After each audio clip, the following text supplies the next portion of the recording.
a du soccer à Montréal, au Stade olympique. Match quart de finale de la Ligue des champions de la CONCACAF.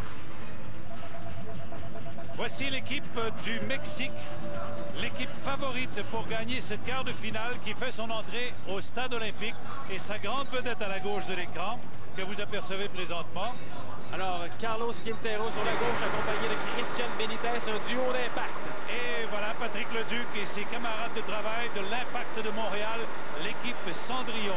Ici Claude Quenneville en compagnie de Guillaume Dumas. Mesdames, Messieurs, nous vous souhaitons la bienvenue au match historique de ce soir en direct du Stade olympique de Montréal. Regardez les spectateurs à qui on a demandé de se vêtir de bleu. On a répondu à l'appel. Encore quelques bancs vides, mais ce sont des gens qui sont dans les corridors, dans les couloirs, histoire de prendre un petit breuvage pour fêter davantage ce match de ce soir qui oppose le Santo Laguna du Mexique à l'Impact de Montréal. Guillaume, qui aurait cru que l'Impact de Montréal, il y a moins de ça, de 12 mois, serait ici en quart de finale? Et ils sont peu nombreux, mais aujourd'hui, ils sont très satisfaits. Quel parcours exceptionnel de l'Impact de Montréal. Alors, tout d'abord, remporter le titre canadien à la barbe, notamment du Toronto FC et des Whitecaps de Vancouver. Puis, par la suite, au tour préliminaire de la Ligue des champions, a éliminé le Real Estelí, un club du Nicaragua. Et par la suite, en phase de groupe, malgré la présence d'Atlante, d'Olympia et du Joe Public, eh bien, l'Impact a réussi à arracher la deuxième place du groupe C pour passer en quart de finale de cette Ligue des champions. Et c'est voilà, aujourd'hui, ça commence donc le match aller contre le Santos Laguna. Les Guerreros. Voilà, les Guerreros, un club créé en 1983, 3 fois champion au Mexique, dont pas plus tard que l'an dernier, lors de la Clausura en 2008. Alors, le Santos Laguna qui avait gagné sa place en Ligue des champions au profit de ce championnat.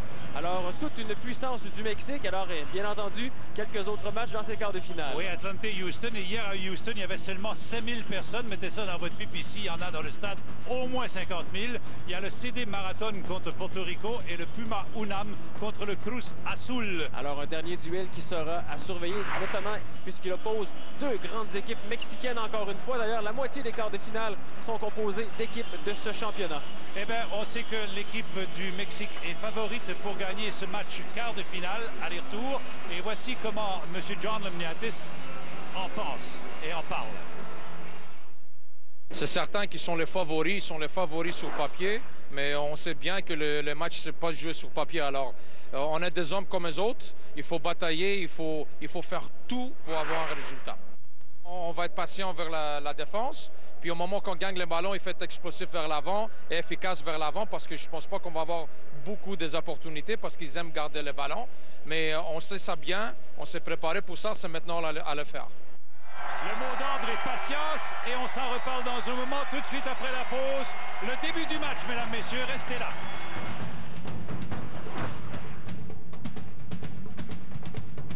À paquet voleur, chaque question mérite réflexion. Je suis un peu embêté, là. Ah, j'hésite. C'est une bonne question, ça. Je vais prendre une chance. Paquet voleur, vendredi 20h à Radio-Canada. Dimanche, Martin Matt, le ministre Lawrence Cannon, Martine Sinclair, Varda Étienne. Vous allez voir que tout le monde en parle avec Guy Lepage, dimanche 20h à Radio-Canada.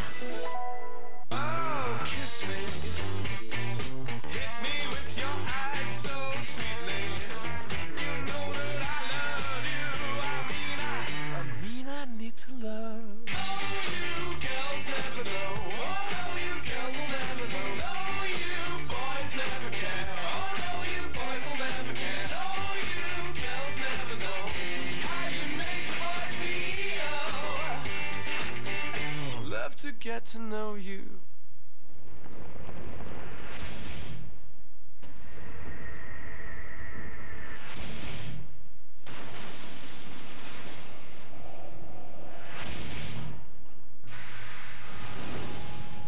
Que Dieu nous aide. Le monde ouvrira les yeux et criera « Sauvez-nous » Et dans un murmure, je répondrai « Non ». Les Gardiens, le 6 mars, IMAX en anglais.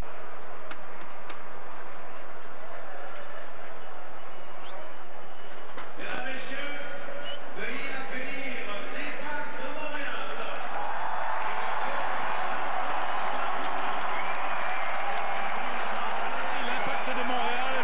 son entrée dans le stade avec le Santos Laguna. Un match fort important. Tout le monde est nerveux. Tout le monde, des deux clans. Un défi sportif absolument phénoménal pour l'Impact de Montréal aujourd'hui, qui a la chance à se mesurer à l'une des meilleures formations du Mexique en quart de finale. Alors l'Impact de Montréal, la fierté non seulement d'une ville, non seulement d'une province, mais bien de tout un pays, puisque tous les fans canadiens ce soir sont sans aucun doute derrière l'Impact de Montréal. Tu l'as dit, c'est une équipe championne que celle du Santos Laguna. Ils ont gagné leur championnat l'an dernier, mais cette année, ça va pas très bien. Et ça pourrait jouer en faveur de l'équipe. On dit même qu'il y a un peu de zizanie au sein de la formation. Absolument, un début de saison très difficile dans cette clausura, malgré la présence de plusieurs éléments clés dans cette formation. Donc des résultats pas très convaincants, mais par contre, depuis une dizaine de jours, ça va malheureusement plutôt bien du côté du Santos Laguna. Des victoires importantes contre Chivas et Monterrey, qui sont deux grandes équipes au Mexique. Alors c'est une formation qui a retrouvé une certaine dose de confiance. Est-ce que cette confiance aura su faire le voyage à Montréal? Voilà la grande question. Ben voilà. Et aussi, c'est une équipe qui joue normalement sur une surface naturelle. La surface artificielle pourrait aussi les favoriser.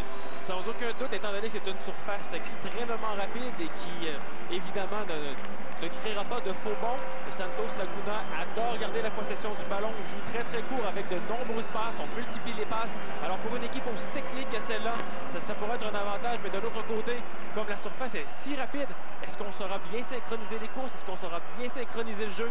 Voilà une autre variable dans le jeu des Mexicains aujourd'hui. Et le mot d'ordre semble être patience aussi pour l'équipe montréalaise. Patience en ce sens que c'est une équipe qui aime contrôler le ballon, l'adversaire. Alors il faut attendre qu'ils se commettent, il faut attendre les revirements, essayer de les provoquer, mais aussi la relance défense-attaque va être très importante. Voilà un commentaire très juste. On va souffrir du côté de l'Impact. On le prévoit, on a étudié les vidéos. On va laisser Santos Laguna monter très haut sur le terrain, garder la possession du ballon. Mais du côté de Montréal, on va jouer la contre-attaque. Donc, à la moindre récupération du ballon, on va absolument enclencher la machine immédiatement. Une touche et une passe rapide et on va essayer de surprendre les Mexicains sur le jeu de contre. On a vu les équipes serrer la pince. Voilà l'équipe du Santos Laguna serrer la pince aux arbitres et officiels que l'on espérera neutre encore ce soir. On pense à Terry Vaughn qui est des États-Unis. Et puis l'assistant est Thomas Supple. Et puis Adam Vinkowski, un autre Américain. Et le quatrième officiel au banc à la table s'appelle Steven DiPiero. C'est un Canadien. Et voilà l'équipe de l'Impact de Montréal maintenant. On voit quelques joueurs que l'on ne croyait pas revoir dans la formation montréalaise. Et je pense que c'est le fait qu'on soit en quart de finale que ça fait une différence et qu'ils ont accepté les contrats. Voici l'alignement partant d'abord pour le Mexique. Sanchez sera devant le filet. Alors le gardien titulaire de l'équipe nationale. Donc en défense, la charnière centrale, Garcia Santiago dans le couloir droit, Hernandez sur le couloir gauche, Mares.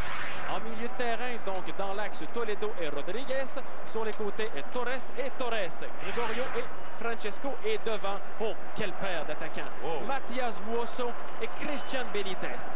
Et ça fait mal. Et maintenant, on va regarder la formation de l'Impact de Montréal. Le nouveau venu, il a accepté un contrat de 2 ans. C'est Matt Jordan qui est devant le filet.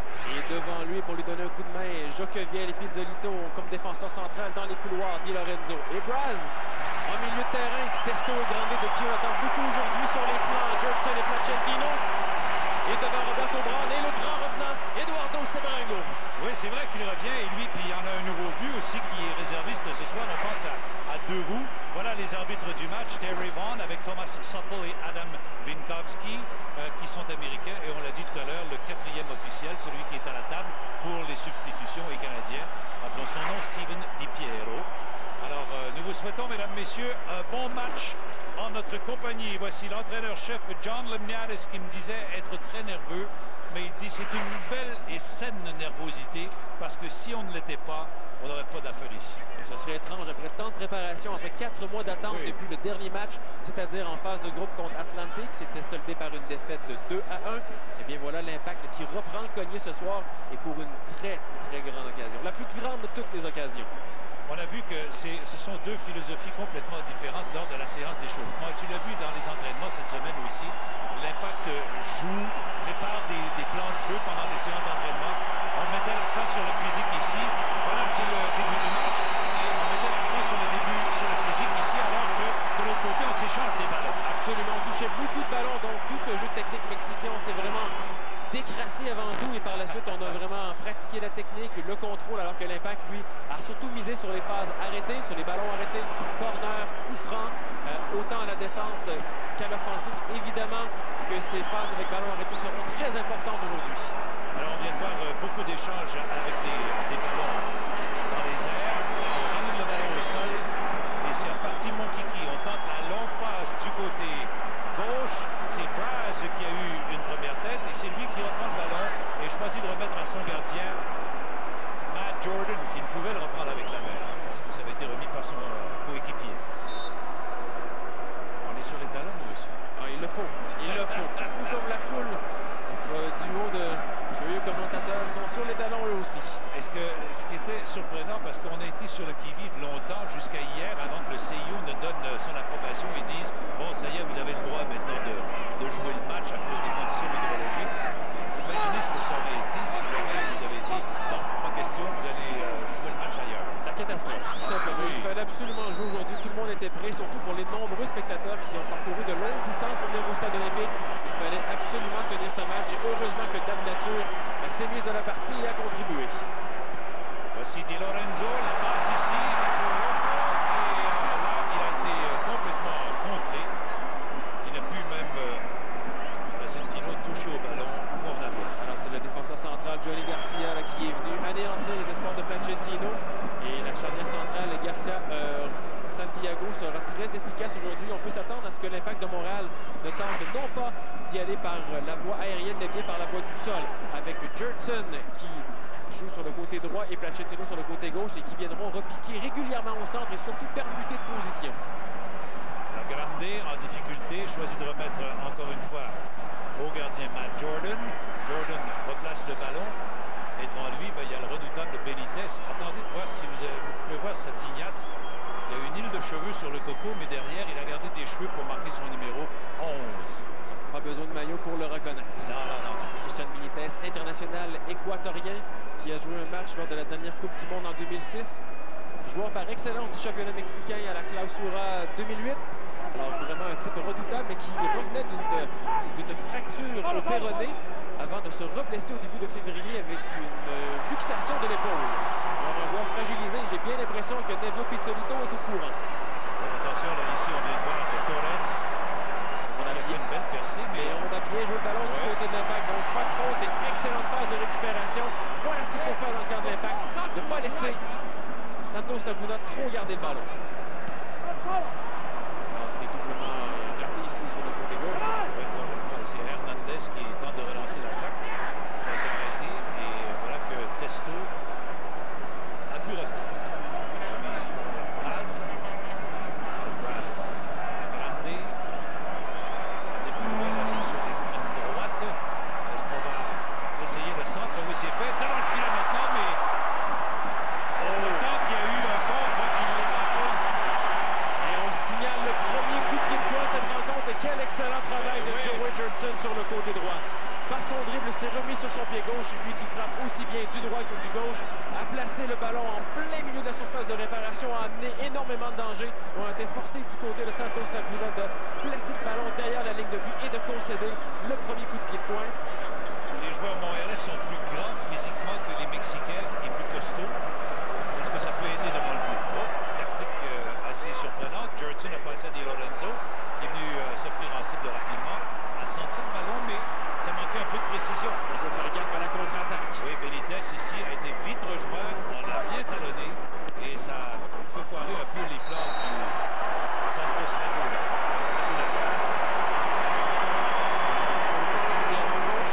Francisco Torres.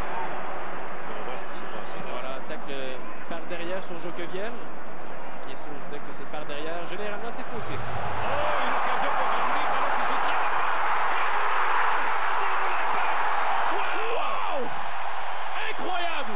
Incroyable! Le Santos Laguna, qui est encore bien froid, a été surpris par l'Impact de Montréal. Grandiose! Rien de moins que grandiose! Et qui d'autre que Eduardo? C'est Branco! Wow! Et quel jeu de Roberto Brand! À son premier match. Brand qui aurait pu tirer de l'extérieur de la surface de réparation décide de remettre dans la course de Sebrango. qui souligne son retour à Montréal de la plus belle, de la plus merveilleuse des façons. Eddie the Eagle Sebrango. Eh bien, c'est 1-0 Montréal. Le but était marqué dans la 6e minute de jeu. Et le Santos Laguna qui n'a pas mis son 11 titulaire que l'on voyait régulièrement en championnat va peut-être le regretter. Quelle entrée en scène pour l'Impact de Montréal. C'est ce qu'on appelle un accueil aussi très chaleureux de la foule pour ce premier but. Je comprends donc. Et voilà qui vient déstabiliser complètement Santos Laguna. Mais attention, il faut toujours être prudent et jouer de façon patiente. Et spécialement après un but, il y a toujours ce fameux syndrome de se faire prendre à contre-pied, d'y aller d'un léger relâchement, et contre une équipe aussi redoutable, aucun relâchement n'est permis. Benitez se remet devant. Benitez dans ses jambes. Le tir est quel arrêt ici. Et voilà l'homme qui a signé un contrat pour 2 ans. Au cours du mois de décembre, Matt Jordan qui vient priver Christian Benitez d'un but presque assuré. Un cafouillage en défensive. Et Benitez là, qui s'est pointé comme un renard dans la surface de réparation. La sortie de Matt Jordan qui a complètement anéanti son tir. Un des gars les plus convoités par la MLS que ce Matt Jordan, on le croyait parti pour Los Angeles. Et cet arrêt vaut bien au moins quelques milliers de dollars. Oh, je comprends. Aïe. Et voilà, il y avait eu un léger relâchement aussi. On avait vu le défensif de l'Impact qui avait laissé de l'espace, le ballon avait filé et Benitez est extrêmement rapide. On a parlé de ce changement de rythme suite à un but, c'est ce qui est arrivé. On a donné une ouverture et il ne faut pas donner une très grande ouverture au Mexique. La stratégie est bien simple. On doit avoir des lignes bien resserrées d'ailleurs, donc la ligne des 4 milieux, la ligne des 4 défenseurs qui ne laissent pas beaucoup d'espace, pas d'intervalle non plus. On doit s'assurer d'avoir un bloc d'équipe extrêmement hermétique et laisser aucun espace aux Mexicains. Ballon sorti en touche. Et Jordan va remettre en jeu. 1-0 Montréal rectifie. Ce but était marqué dans la 5e minute. Les annonces officielles qui sont faites.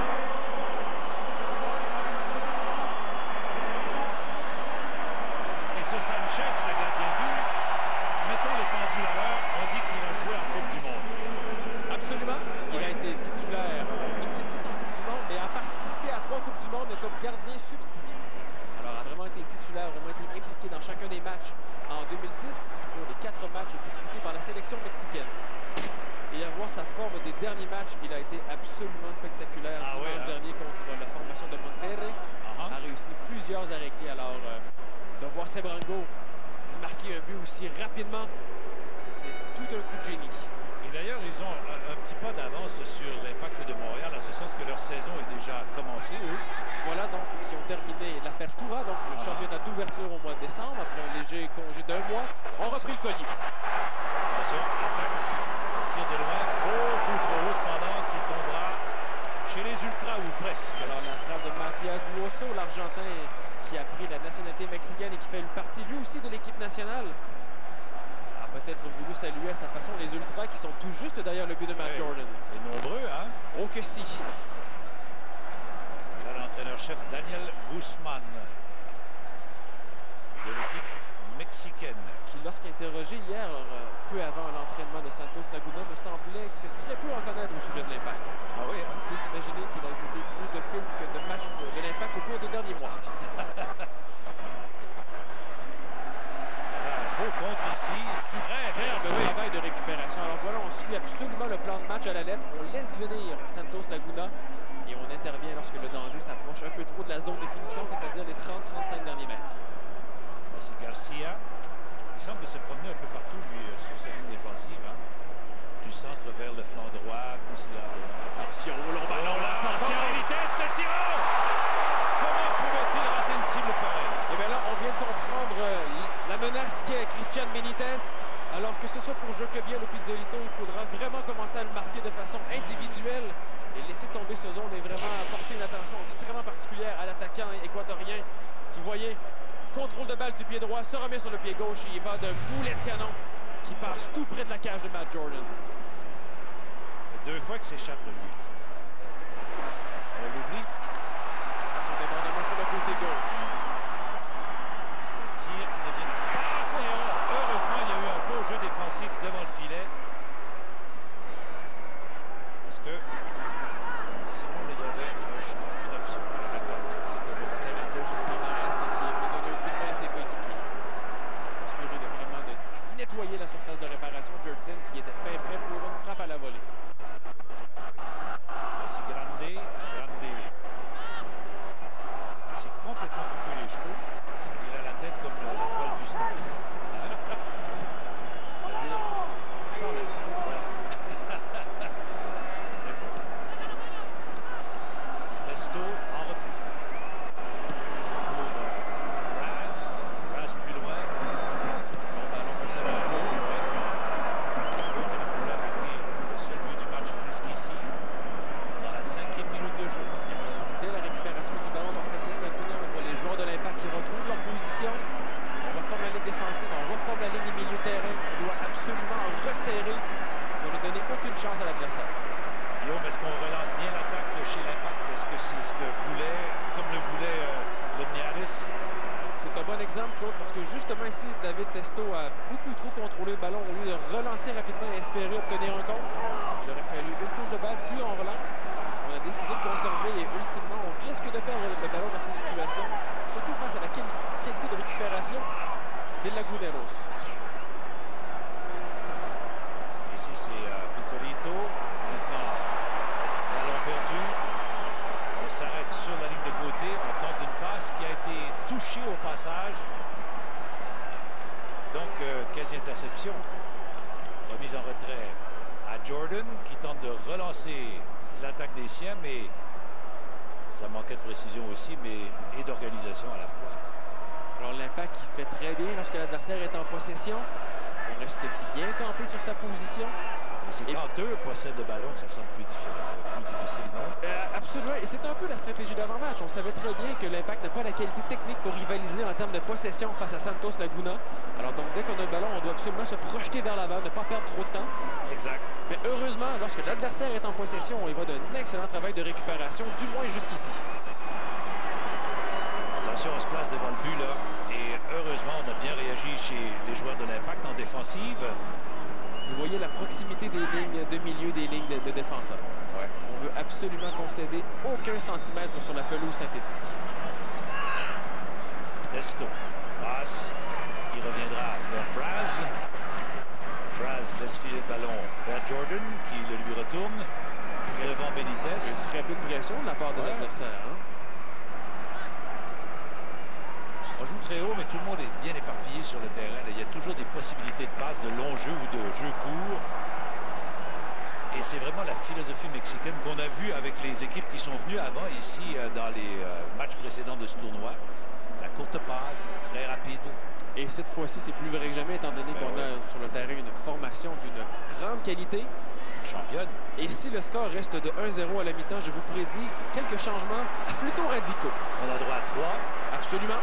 Et là, maintenant qu'on est rendu en quart de finale, le total des buts marqués chez l'adversaire aussi prend énormément d'importance. Hein? Devient un facteur de départage si le score agrégé des deux matchs est égal. Donc, d'où l'importance de marquer chez l'adversaire. Ouais. Et surtout, de ne pas prendre de but à la maison aussi. Exact. Évidemment. En tout cas, pour le moment, ceux qui sont dans le siège du conducteur s'appellent l'Impact de Montréal. Pour le moment. Mais le match est jeune. On est dans la 14e minute de jeu qui tire à sa fin. J'ai envie d'ajouter que le match est très, très jeune. C'est drôlement bien fait. Aujourd'hui, il fait 18 degrés sur la surface du terrain et dans le stade, 19 degrés 500. Non, il neige. Il neige pas, mais on en annonce un peu. Il devait faire -2, -3 aujourd'hui. En plein milieu d'après-midi, et on a eu un temps radieux sur Montréal. Température tout à fait clémente. Printanière, qui nous donnait le goût d'aller au football. Mais n'empêche, je ne crois pas qu'elle est assez clémente au goût des joueurs de Santos Laguna. Non, non. Mais il va faire 32 degrés là-bas au Mexique quand on va y jouer. Minimum. Ballon perdu en milieu de terrain. Le genre de déchet qu'on ne veut pas trop voir, surtout qu'on était en possession et que la pression n'était pas très forte. Il y a de la nervosité dans l'air. On cafouille sans aucun doute. Oh, oui.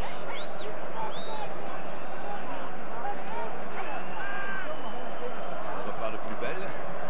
Ici, c'est un ballon qui est disputé là, par Francisco Fernandez. Finalement, on le lui fait perdre. Et voilà Grande qui tente de relancer l'attaque avec un beau relais. Finalement, c'est repris encore Et l'Impact Grande en retrait. Voilà, l'Impact qui laisse tomber le contre pour finalement y aller avec une attaque placée. Donc, on va essayer de construire dans le milieu de terrain de l'adversaire. Oh, la passe est belle. Quel excellent changement.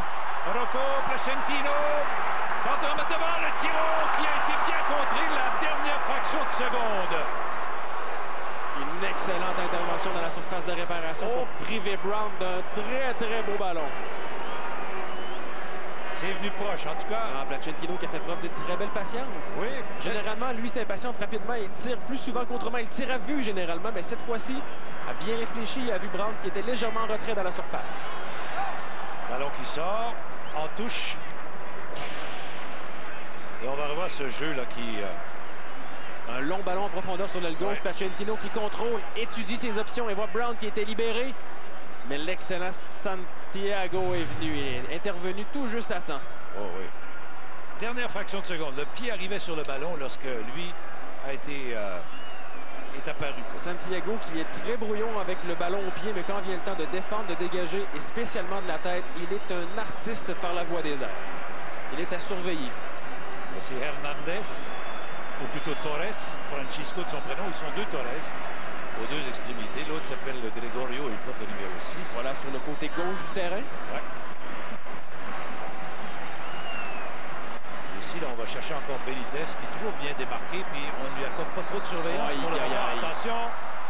Et bonne réaction encore en défensive, et on peut sortir le ballon en touche, il n'y avait pas d'autre choix. C'est Cédric chaude, hein? Voilà, Cédric Joqueviel qui a fait un excellent choix de jeu. Question de permettre à ses coéquipiers de souffler et surtout de se replacer. Oui. Une belle tête ici, de Grande. On doit relancer plus rapidement. Ah ouais. La vitesse d'exécution manque un peu. Torres qui n'a pas apprécié le contact physique de Placentino. Je pense qu'ils vont trouver que les contacts physiques sont plus fréquents là maintenant. C'est sans doute une variable très importante dans ce match. Les joueurs de l'Impact savent très bien que les joueurs de Santos Laguna sont plus petits, plus frêles. Alors on va sûrement essayer de jouer un peu plus physique, de bousculer, quitte à commettre quelques fautes, question de déstabiliser. Et hors-jeu ici. Oui, c'est une belle passe de Torres, mais on a passé outre la ligne défensive. Excellent ballon en profondeur à surveiller, c'était Mathias Vuoso. Toujours aux aguets, toujours près de la surface de réparation. Les conseils de Matt Jordan. Sans aucun doute, Jordan, qui est le premier témoin de l'action, voit le placement de Benitez, voit le placement de Vuoso et conseille Joqueviel et Pizzolito. Et ces deux joueurs doivent absolument s'entendre sur la couverture individuelle de chacun de ces joueurs. C'est lui, Pizzolito, qui a le ballon devant Benitez. Choisit de faire la passe très haute dans les airs. C'est bien joué. Oui. On s'en va sur le flanc. On cherche à créer l'ouverture pour centrer le ballon. Mais vite, l'entonnoir s'est refermé. Et trois joueurs sont venus emboîter le porteur du ballon. Et rapidement, Jurtson qui avait tenté la même stratégie que plus tôt dans le match. Donc, dribble pour se remettre sur son pied gauche et essayer d'envoyer un ballon dans le rectangle. Hélas, la couverture défensive qui a été excellente sur le côté gauche du terrain. Regardez la vitesse de ce Benitez, encore une fois. Puis, sans se compromettre, sans percer la ligne défensive, il a évité le hors-jeu et c'est encore lui qui contrôle. Et attention à la faute dans la surface de réparation. Il ne faut surtout pas concéder de pénalty. Ici, c'est Joqueviel qui intercepte un tir. Attention. On s'en vient de défier toujours le porteur du ballon. Et attention au tricot dans la surface de réparation. Le mot d'ordre, on dégage rapidement. Joqueviel qui aurait pu se faire prendre. Oh, ici, c'est Brown qui laissait passer le ballon, là. Il y avait une belle occasion pour Sebrango encore. Il faut comprendre le jeu de l'Impact. Brown est un point d'ancrage, un point de fixation. On lui remet, il est excellent dans les espaces pour avant tout contrôler le ballon et remettre sur les côtés. Alors on verra souvent ces longs ballons dégagés sur Roberto Brown, alors que Sebrango lui va tourner autour de lui comme un électron libre. Et Lorenzo, la passe est pour Brown. Maintenant, là, on va chercher à ramener le ballon vers le centre. C'est fait pour Testo. Jurtson qui touche beaucoup de ballons depuis la rencontre. C'est rafraîchissant. Et Lorenzo. Le lob qui est pris vite à la volée par Sanchez. Aucun risque. Si les ballons aériens risquent d'être dégagés par Santiago, il faut savoir que malgré toute sa qualité de gardien de but, Sanchez éprouve parfois des difficultés dans ses sorties, notamment sur les centres qui viennent de très loin. C'est ce qu'on a pu observer au cours des derniers matchs. Alors, évidemment que le staff technique de l'Impact en est bien au courant aussi. Ben oui. On a tout ça sur vidéo. Mais ça reste Sanchez quand même. Ah ben. Il ne faut pas se méprendre. Pour quelqu'un quelqu'un qui porte un masque là, chez les Mexicains aussi ce soir. Ouais, peut-être qu'il ne l'a plus. Et là, c'est Johnny Garcia, le numéro 8, une blessure au visage. Il ressemble à ce bon vieux Bill Laimbeer, ce joueur de basketball des années 80. Matt Jordan. Absolument. Fracturé la mâchoire. Voilà, en 2007. Ouais. Quand Simon Gatti lui avait fracturé la mâchoire par accident à Sherbrooke. Ouais. Ça rappellera un accident horrible, mais Matt Jordan n'était pas au courant que c'était un accident horrible. Non. Attention, attention. Oh là, c'est dangereux. Joqueviel. Joqueviel tient bon, mais là, on a vu qu'il y avait hors-jeu. Absolument. Très vigilant. Très vigilant. Et l'arbitre central qui a mis du temps à voir que son collègue avait levé le drapeau. Ouais. Quelques précieuses secondes qui ont donné de faux espoirs à la formation mexicaine. Alors, on a Benitez qui dribble. Voilà une... Quel beau dribble en plus, hein? Toute petite erreur de l'arbitre. Ce n'était pas Benitez qui avait remis le ballon, mais bien Joqueviel. Ouais. C'est sûr que de l'autre côté du terrain, parfois les quelques subtilités du jeu peuvent échapper aux yeux des officiels. Voilà. Il y a des spectateurs qui ont des sifflets. Ça porte un peu en confusion. Remise en touche en faveur de l'Impact. Alors voyons voir ce qu'on fera de cette situation. Oh, c'était encore pour... Attention! Là, le gardien a dû danser, sauter, tout faire pour prendre le ballon. Et Sanchez qui s'assure de garder le ballon dans les limites du terrain pour relancer rapidement. C'était pour Benitez, il l'avait vite repéré. Eh bien, si j'ai vanté Jota de Santiago, cette fois-là, c'est Sebrango. Regardez, décalage en sautant, remet à Brown. Et Brown, le ballon aurait passé tout juste au-dessus de la transversale, mais Sanchez n'a pris aucun risque et s'est assuré de le garder à l'intérieur du terrain. Ils font une belle paire, ces deux-là, Sebrango et Brown. J'aime bien, moi. C'est de très bon augure. Oh, oui. Aïe, aïe, aïe. C'est intéressant à voir cette saison. Et dire que Sebrango a 35 ans, mais il court comme un gamin de 20 ans. Il est frais sur le terrain et à l'entraînement, il est un des joueurs les plus intenses, toujours en train de courir partout. Il y en a un qui aimerait bien courir ce soir, c'est Mauro Biello. Blessé à une épaule lors de l'entraînement. Voilà, il est tombé sur la surface synthétique. Clavicule. Blessure à la clavicule. Alors, parmi les blessés aussi, malheureusement, Stefano Pesoli, l'excellent défenseur central qui aurait été titulaire aujourd'hui. Alors, blessure au ménisque du genou droit, a été opéré, sera donc indisponible au minimum 4 mois. Au pire, peut-être 6. Ça, ce sont des gars, mesdames, messieurs, qui ne jouent pas à cause d'une seule blessure, alors que mon camarade ici à côté sait ce que c'est que des blessures. Voici Jordan. Jordan qui laisse faire ses signes à ses joueurs. Allez-vous-en plus profond, montez. Voilà, on prend bien son temps. On veut absolument repousser le ballon le plus loin possible du filet montréalais. Et bien là, c'est la bagarre du jeu de tête. On est dans la 24e minute de jeu. Voici Jordan. Encore une fois, récupération rapide. Et vraiment, là, ce jeu a été vraiment peaufiné au cours des dernières semaines parce qu'on récupère extrêmement rapidement. On a une équipe là, qui ne rate pas un ballon presque. C'est un peu ce que nous expliquait John Lembialis avant la rencontre, on l'a entendu. C'est dès qu'on récupère le ballon, tout de suite relancer l'attaque puis d'y aller rapidement, pas attendre. J'avais franchement compris qu'on allait souffrir davantage, laisser Santos Laguna monter davantage sur le terrain. Attention, il était important là, de sacrifier un coup corner dans une situation comme celle-là. Encore une fois, c'est la vitesse de Benitez, une force d'accélération, une vitesse de pointe sans pareil ou presque. Alors on le voit vraiment là, qui en quelques enjambées, malgré sa petite taille, contourne la défensive montréalaise. Et heureusement, on a dégagé la toute dernière seconde. Benitez qui crée beaucoup de dangers avec des ballons qui semblent parfois anodins. On rentre beaucoup du côté de Joqueviel. Énormément, étant donné que c'est Pesoli qui aurait dû être à sa place. Attention, belle tête défensive ici. Le ballon est redirigé vers Rocco Placentino et il dégage. Alors, mesure strictement défensive ici. On permet aux coéquipiers encore une fois de reformer le bloc équipe et de retrouver l'étanchéité. Torres. On a vu Sebrango qui, même comme attaquant, est venu donner un bon coup de main défensif. S'est lancé au sol pour tacler l'adversaire. Comme quoi la tâche défensive n'incombe pas seulement aux défenseurs au milieu de terrain, mais également aux attaquants. Et c'est ce qui fait le succès d'une équipe. Toledo a passé à Garcia. De l'autre côté, c'est Santiago. Et Benitez qui joue toujours entre les milieux de terrain et les défenseurs. Alors, toujours en train de causer des soucis quant au marquage. Benitez qui doit le surveiller. Grande Testo, Pizzuelito, Jokevien. Donc, il crée constamment du tourment dans l'esprit des joueurs. Et si, d'ailleurs, ce qui fait sa grande force, c'est le fait qu'il touche beaucoup de ballons. On lui remet constamment le ballon dans les intervalles. Et tu as raison d'en parler. Qui c'est qui doit le couvrir? Puis je pense qu'on se pose tout le monde la question. Les joueurs sur le terrain se la posent. Mais l'enseigne qu'on ne le couvre pas.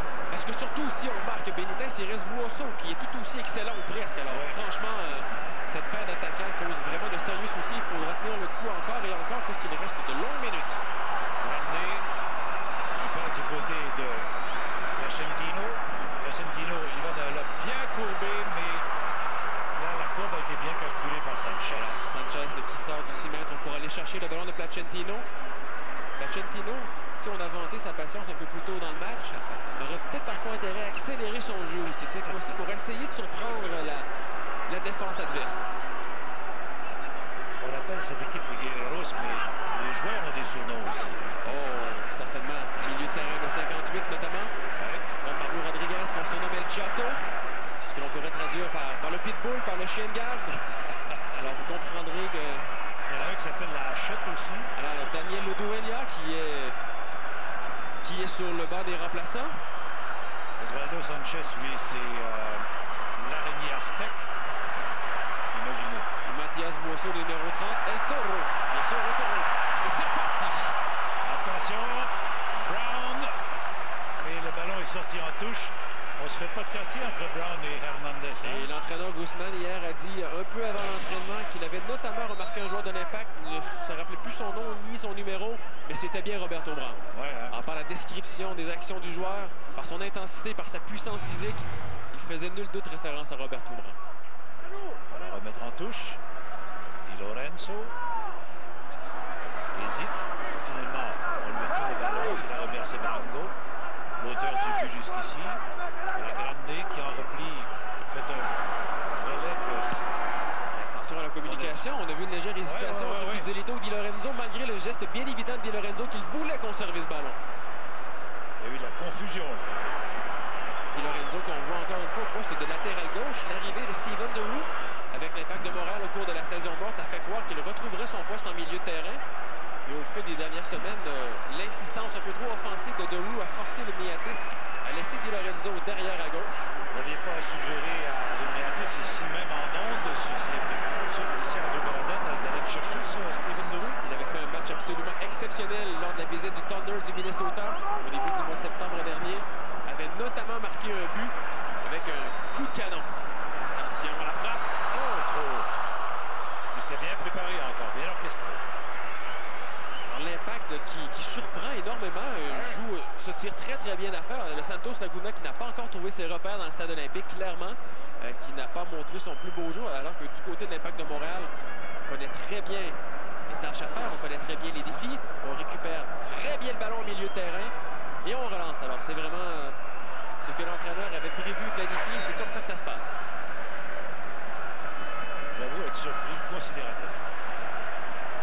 C'est l'Impact qui fait énormément de jeu, contrairement à ce que tout le monde croyait. Moi, je pensais qu'on allait les attendre tout le temps, puis y aller de long jeu, puis espérer... C'est leur ballon. Oui. Passe ici de Testo. Attention, Grande qui peut tirer. Le ballon a été amorti au passage. Brown qui a été crocheté dans la surface de réparation. Un tacle bien appuyé. Attention au jeu de tête. Bon ballon gagné par Di Lorenzo. Sorti en touche. C'était le combat des deux Argentins. Vuoso, qui est aussi argentin, mais qui joue maintenant pour la sélection mexicaine. Il a choisi d'adopter la nationalité mexicaine, étant donné qu'il n'avait strictement aucune chance dans la sélection argentine. Et voilà un aspect du jeu qui pourrait faire mal à l'Impact. Les frappes sur ballon arrêté. Il faut éviter de donner trop de coups francs près de la surface de réparation. On a d'excellents tireurs. En Gregorio Torres, en Rodriguez.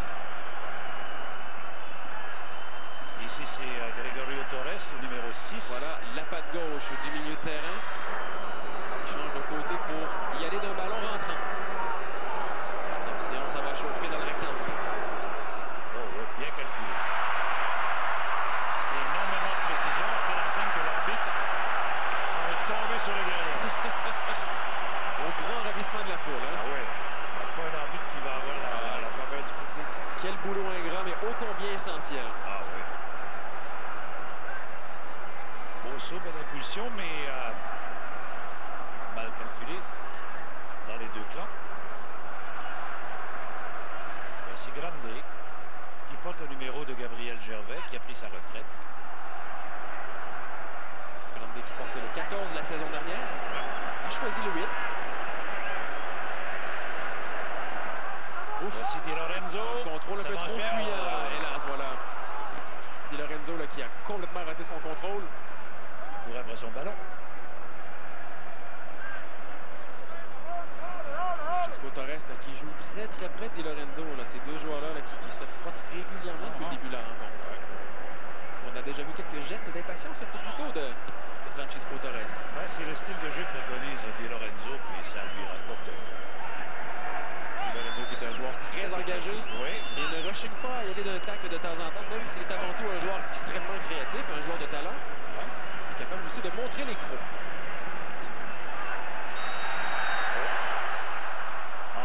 Et voilà, c'est Pizzolito et Vuoso là, qui se sont frottés. Pizzolito, d'ailleurs, disait tout juste après l'entraînement d'hier que le jeu physique allait certainement être une partie intégrante de ce qu'il allait faire aujourd'hui. Et on le voit ici, là, qui... Hop! Le Vuoso qui a été d'un ciseau dans les jambes du grand Pizzolito. Oui. On a peut-être trouvé une pieuvre mexicaine quelque part, parce que ça a des gens partout. Pizzolito qui porte le brassard de capitaine en l'absence de Mauro Biello. Qui est ici ce soir d'ailleurs. Ah oui. Attention! Et puis dirigé à l'extérieur. Alors un geste pas évident pour Roberto Brown, le ballon qui venait de très loin de l'aile droite. Alors donc en déplacement a tenté de croiser sa tête au deuxième poteau, mais ça a tout simplement raté. Et encore une fois, qui est-ce qui a remis le ballon? Joe Edgerton. Je pense aussi.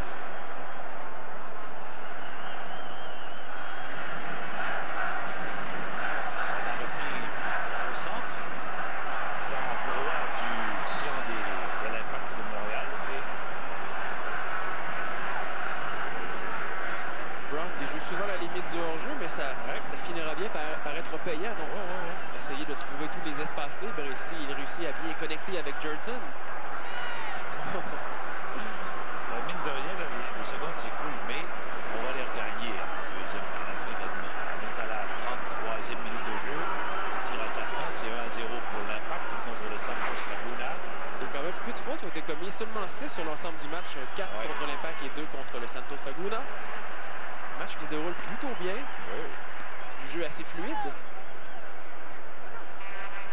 si ce n'est quand même entaché de plusieurs déchets là, pour les Mexicains. Mais je suis impressionné par l'Impact.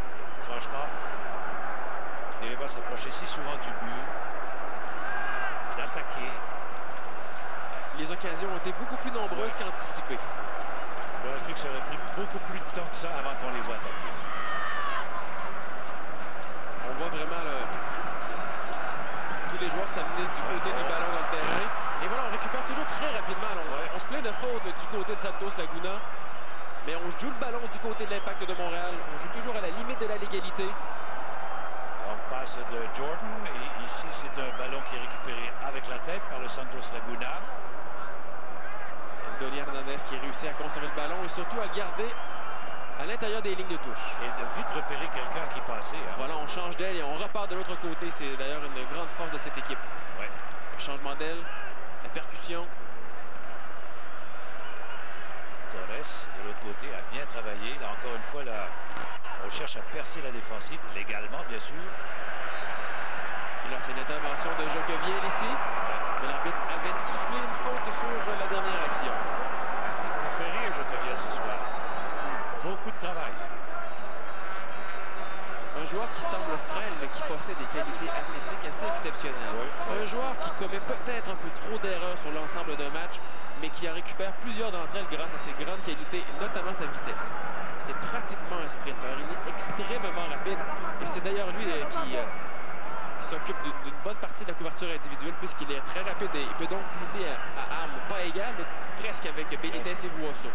Et c'est donc Pizzolito là, qui agit comme dernier rempart. De Braz à Grande. Grande plus loin vers Brown. À Grande à nouveau, le jeu en croisé a failli fonctionner. Jolie combinaison, mais qui a échoué de justesse.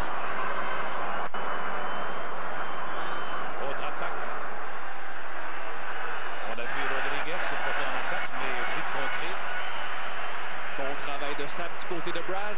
Oui. Il n'a pas hésité une seconde à se jeter sur le ballon pour l'expulser du terrain. Oh, ça commence à jouer dur. C'est beaucoup plus physique que dans l'entame du match. Torres. Là, on commence à construire dangereusement. Oui, monsieur. On bâtit avec des petites passes, mais on avance. Un petit pas comme des rois. Et là, il faut faire vite. Il faut donner du soutien au porteur du ballon. Voici Di Lorenzo. 36e minute de jeu qui tire à sa fin. Sebrango, excellent jeu d'au but. Oui. Perd hélas le ballon. Ben, il y avait 2 gars sur chacun de ses flancs. Voilà, gros marquage et surtout très peu de coéquipiers disponibles dans un rayon d'action assez court. On rate la récupération à la volée.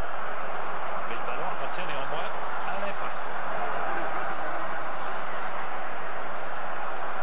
Di Lorenzo met aussitôt en jeu, ballon qui lui revient. Et là, il tente de relancer l'attaque en tirant plus loin, mais c'était sorti en touche. La vague s'installe dans le stade. Au temple. Le Red-Marie qui ira pas loin.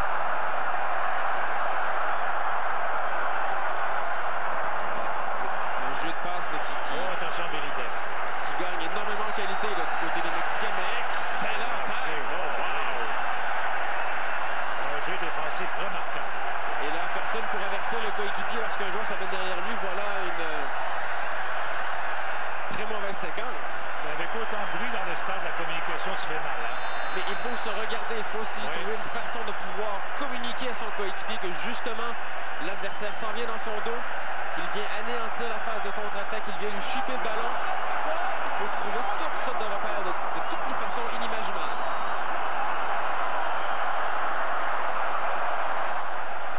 Le Miaris qui reçoit l'avertissement. Voilà qui s'adresse aux officiels sur les lignes. Benitez qui a démarré. Benitez encore. Benitez à la poursuite du ballon. C'est légal. Il conserve, attend patiemment, assez de remettre devant, mais là, on aura un autre corner.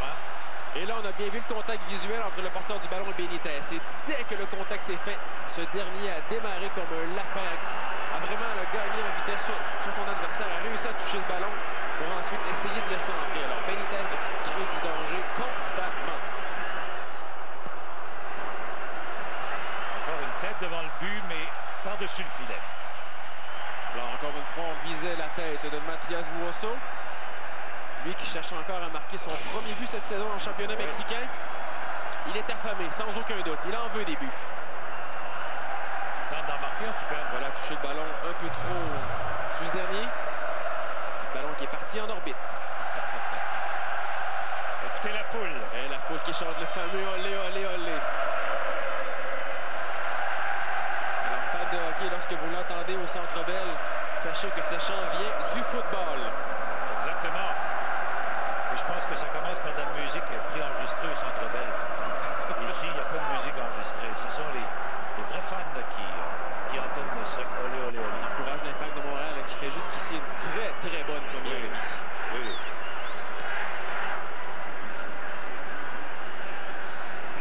Alors, ce jeu de transition du côté de Santos Laguna fonctionne pas très bien. Non. Ils vont faire des ajustements. Et encore une fois, on récupère sur le côté droit. Wow, wow, wow, wow. Voici une attaque que l'on tente d'organiser du côté de Rocco Placentino. Mais vous l'avez dit, Claude, on peut s'imaginer qu'à la mi-temps, il y aura certaines remontrances et certains ajustements qui seront faits. Voilà, on a dû prendre énormément de notes au banc. Il va y avoir des substitutions, sinon... On repart, c'est Braz. Donner un peu de punch offensif. Regardez où est rendu Braz. Il a complètement abandonné son de Jolson. Oui, très bon.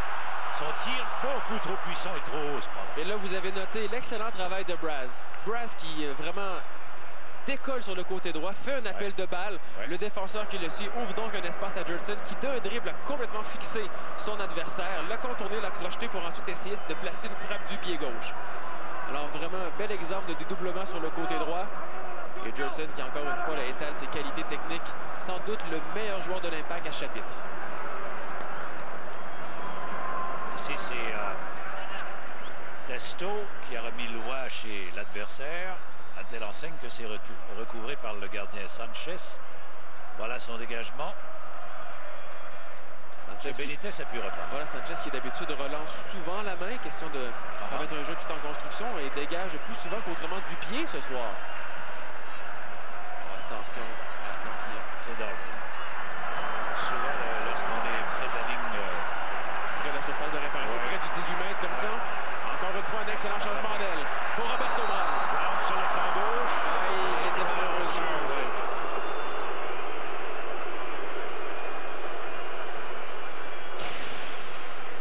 Alors, on voit c'est encore bien placé, Brown.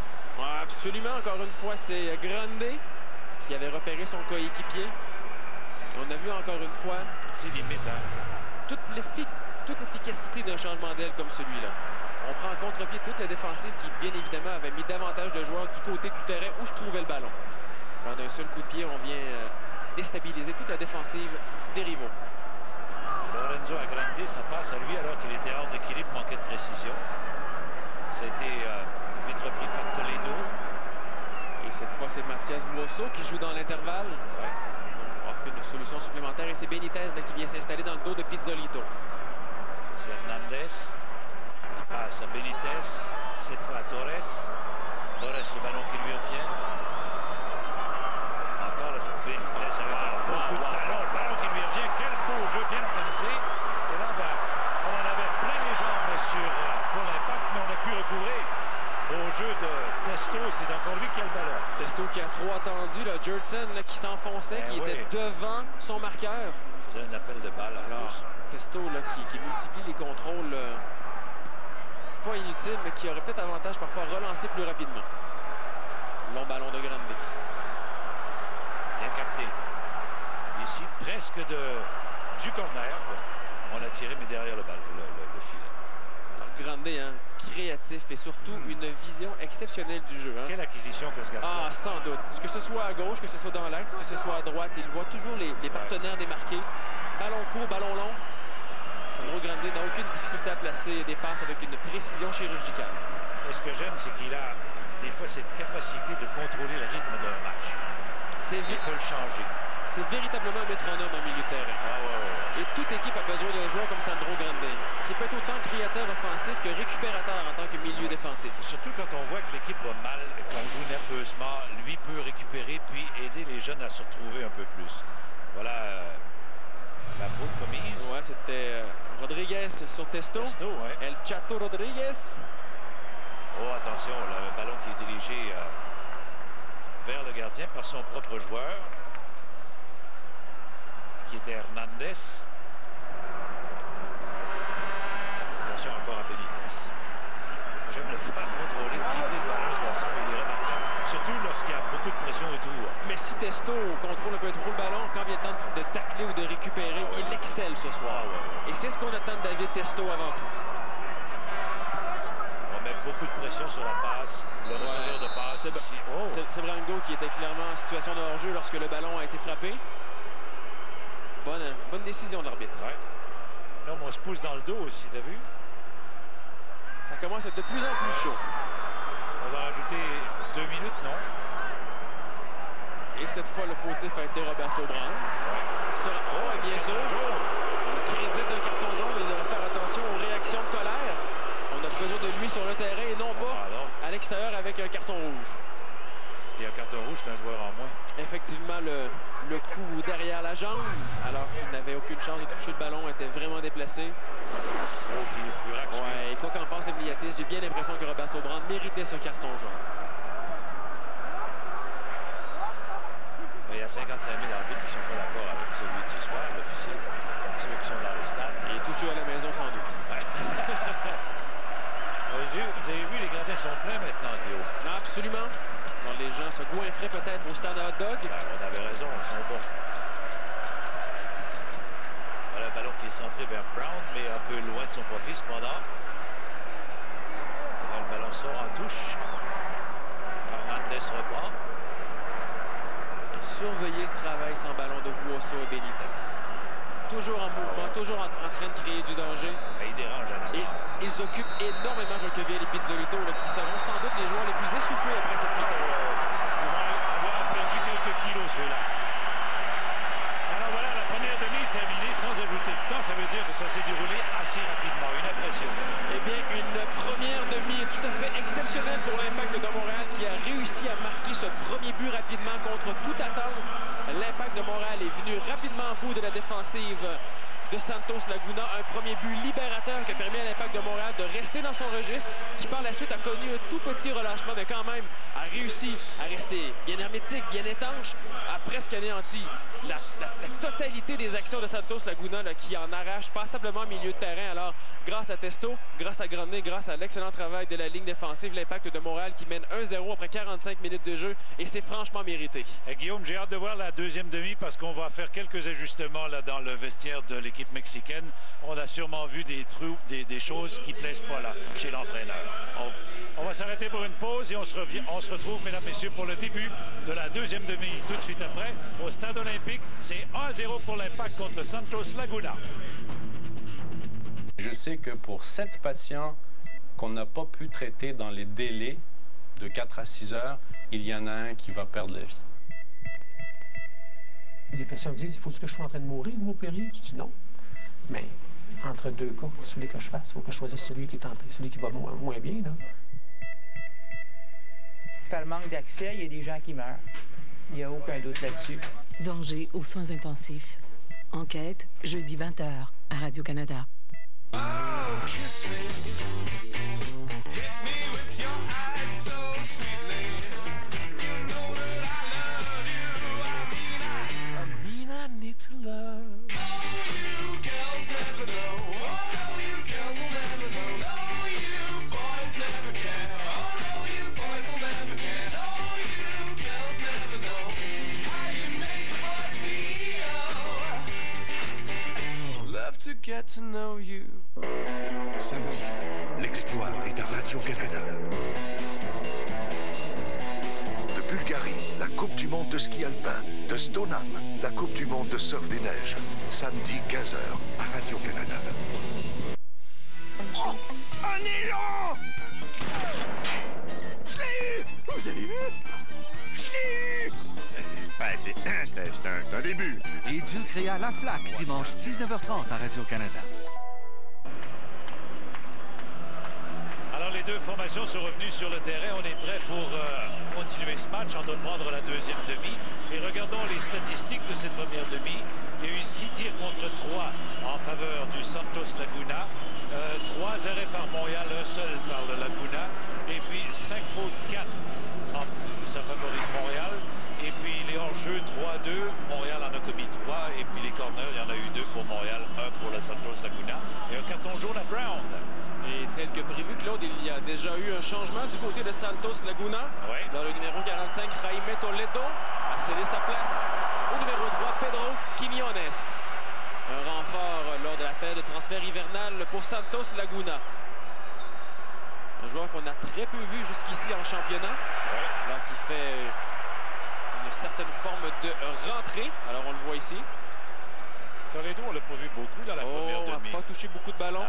C'est sûr que jouer aux côtés de Rodriguez, qui lui aime bien toucher, aime relancer, aime lancer sur les côtés, aime jouer des ballons en profondeur. Alors Toledo a joué un rôle plutôt secondaire dans cette première demi. Discret, ouais. On a entendu son nom une couple de fois parce qu'il y allait de jeux défensifs, des tacles ou des contres, mais rien à part ça. Alors, c'est commencé et voilà un tir tout de suite de Rocco Placentino, coup franc qui passe par-dessus la cible. Voilà, à défaut d'utiliser le droitier Grande, on a tenté la frappe directe au but avec Placentino au lieu de taper le ballon dans le tas. Alors, une stratégie qui n'a malheureusement pas porté ses fruits pour le joueur. Attention, Benitez encore et là, il doit s'étendre sur le flanc pour faire l'arrêt. Benitez, c'est toujours cette menace constante et Matt Jordan qui fait encore une fois l'arrêt clé.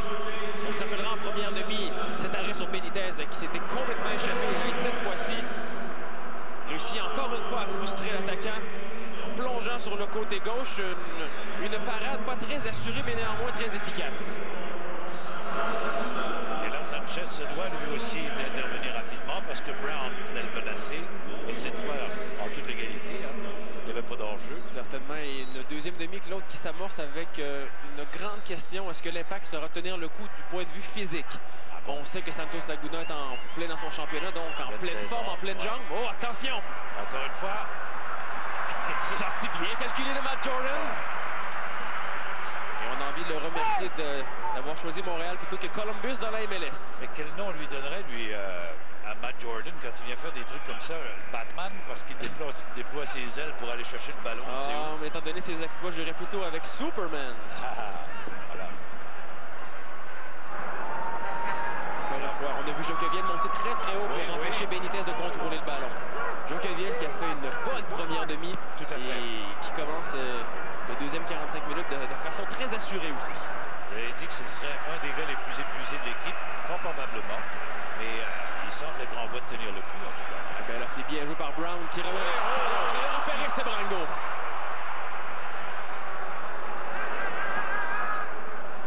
Je poursuis. Ici, c'est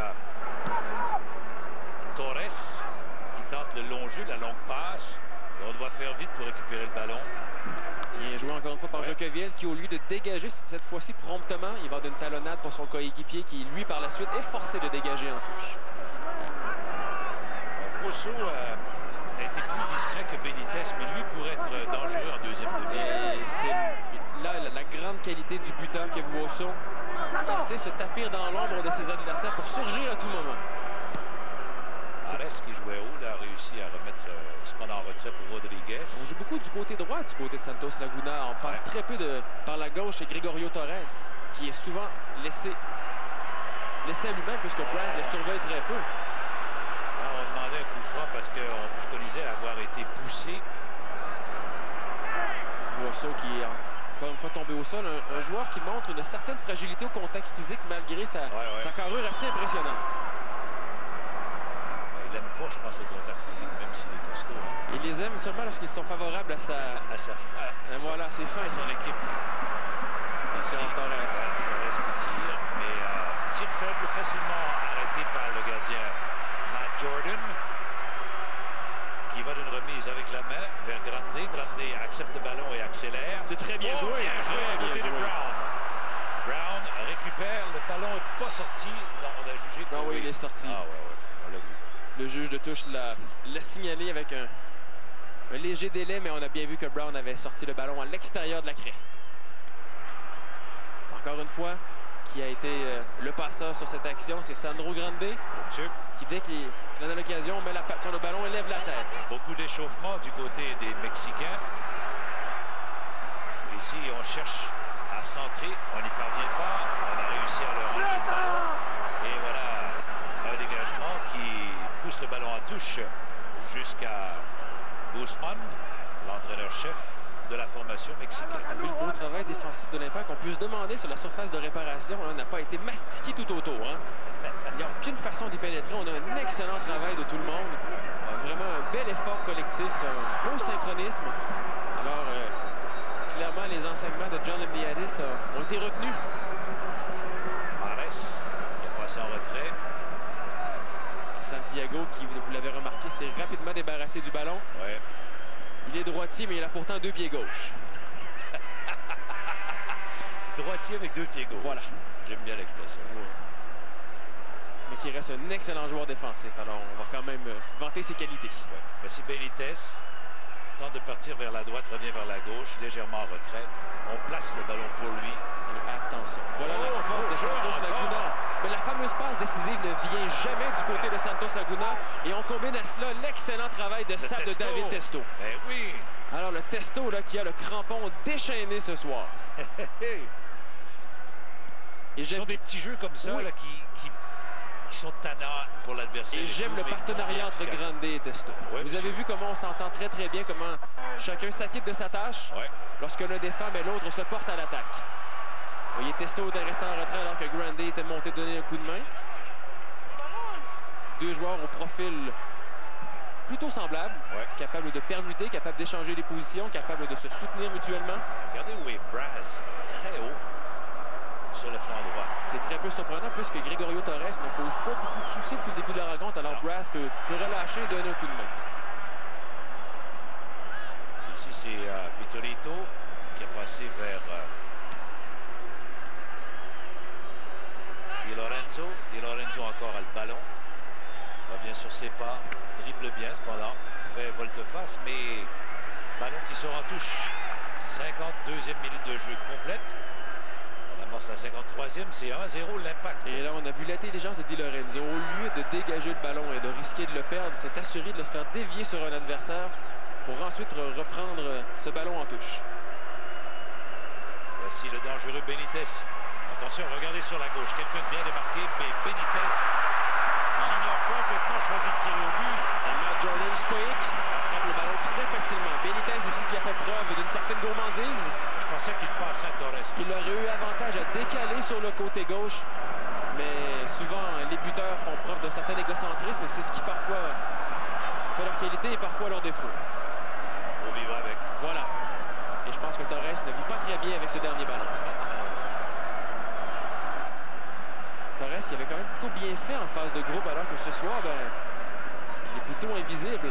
Oui, hein? Ou du moins très peu sollicité par ses coéquipiers. Exact. Et pourtant, il est souvent démarqué complètement de Braz. Toujours une excellente option de lui remettre sur le côté gauche. Ça, c'est l'autre Torres qui vient de faire une chute qui demandait... Oh, et coup franc joué rapidement, et voilà. Oui. À Torres. On nous a entendu en bas sur le terrain. De Torres à l'autre.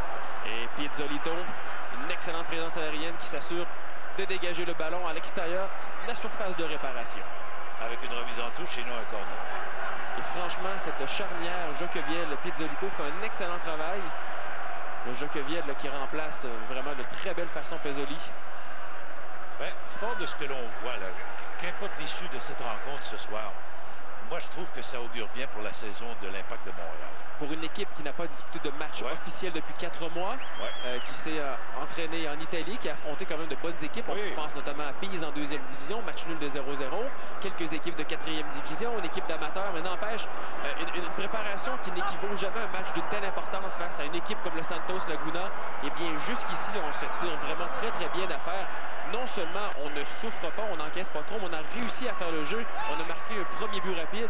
Alors l'Impact de Montréal, là, qui n'a pas de complexe, a bien raison de n'entretenir aucun complexe. Cendrillon va bien. Mais pour revenir à Pise, l'équipe italienne, on y reviendra parce que là, il y a Torres qui vient pour menacer. Il a été... Et Testo qui m'avait semblé jouer le ballon. Alors je m'interroge sur la pertinence de cette faute. Est-ce que l'arbitre a fait preuve d'une certaine clémence? Malheureusement, Testo n'a pas joué le ballon, effectivement. Alors, on doit présenter nos excuses à l'officiel. Eh bien, on commence à donner plusieurs coups francs près de la surface de réparation. Et voilà ce qu'il faut éviter. C'est pas dangereux. Alors, Pise, c'était l'équipe qui ressemblait le plus à celle du Santos Laguna, c'est-à-dire. Quiñones pour tirer le coup franc. Attention! Et encore une fois, Matt Jordan. Superman. Incroyable.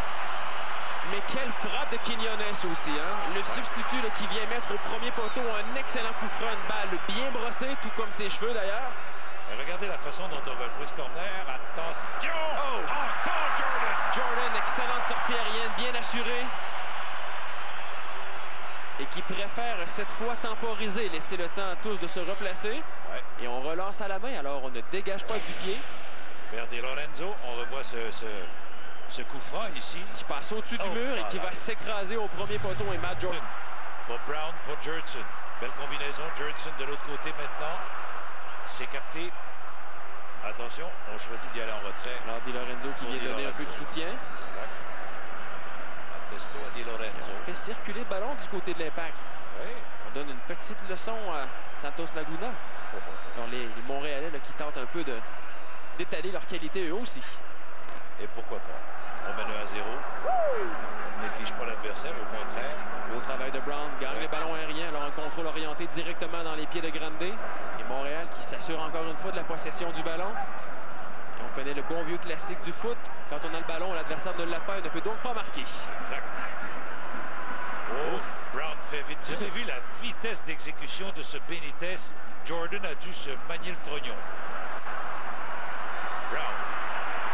Pour Grande. Une tasse qui était nettement passée ou mal exécutée. Voilà, Placentino qui avait démarré sur le côté gauche et Grande qui avait mis légèrement en retrait.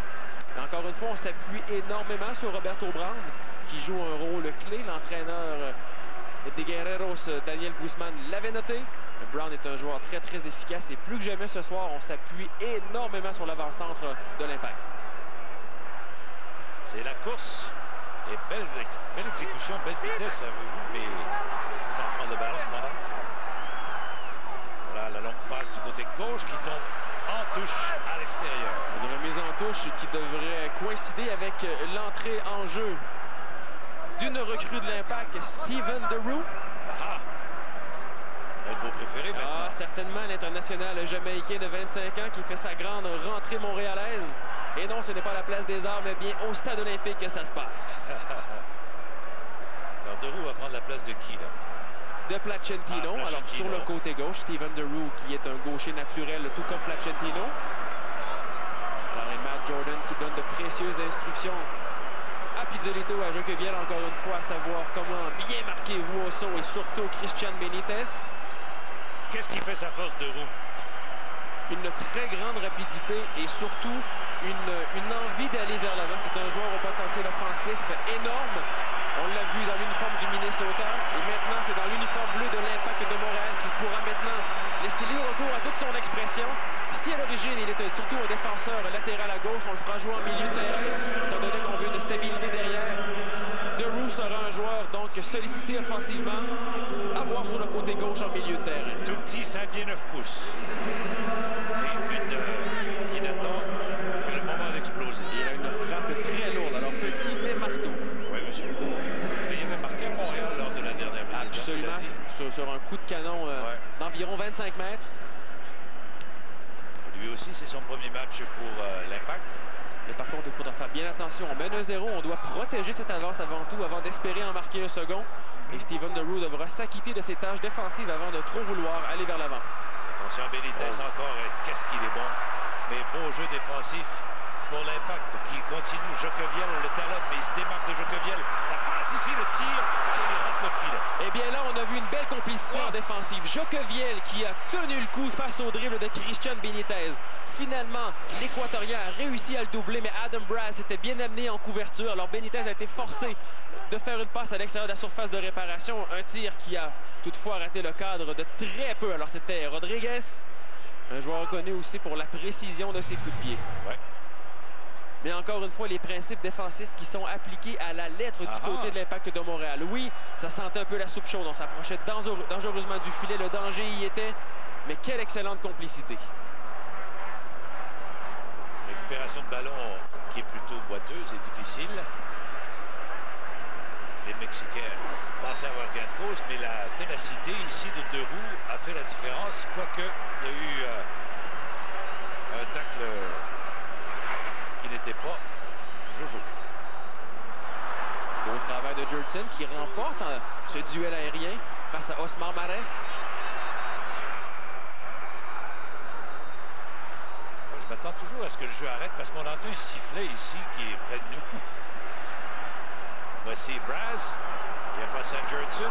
On a essayé le jeu de tirer, ça a fonctionné. Et oui, encore une fois, Jurtson qui attire deux défenseurs vers lui, donc on réussit à créer le surnombre. Et là, c'est Grande qui est resté au sol. Ouais. Mais qui s'est remis rapidement de sa blessure. Deroux ici qui allait tirer de la gauche. Mais le ballon a été touché par quelqu'un, ce qui fait que on va éviter le corner. Encore Deroux qui reprend.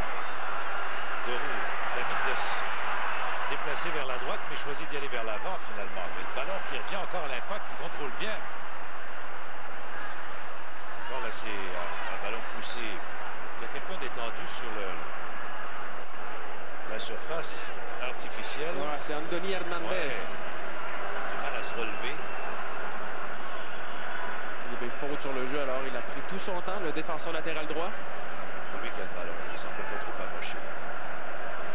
62e minute de jeu qui est en cours. C'est 1-0 l'Impact.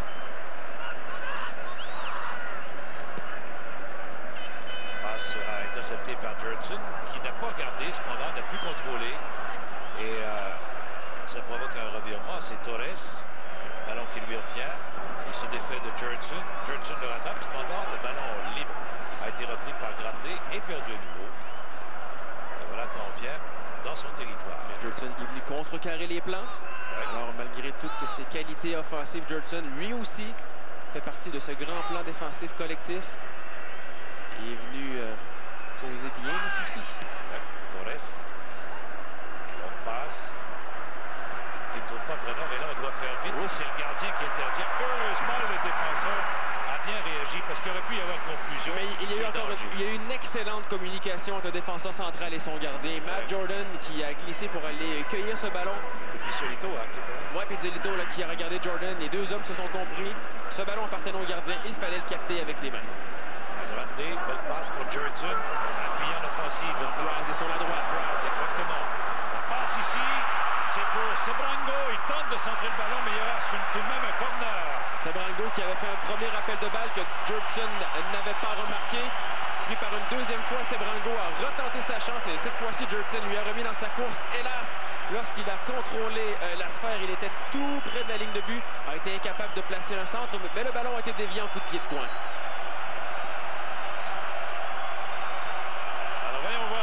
Et on fera sans doute appel à la patte gauche. Voilà de Di Lorenzo pour un corner rentrant. Et c'est joué court. Ça fait 2 fois qu'on fait des corners courts. Et c'est Jurtson qui a remis devant. Ça a failli fonctionner. Un excellent ballon au deuxième poteau. Ouais. La mise en touche. Grande devant le ballon encore qui est touché trop sur le dessus de la tête. J'ai bien l'impression que Brown croyait que Sebrango allait toucher à ce ballon et a été surpris de le voir atterrir sur son crâne. Ouais. Alors, Grande qui place le ballon là, tout juste sur Sebrango. Puis ensuite Brown là, qui a complètement raté sa reprise de tête. Et il s'en voulait d'ailleurs. Hein? Ouais. Ben, c'est qu'il a sauté en même temps que Sebrango aussi. Ça manquait de synchronisme peut-être.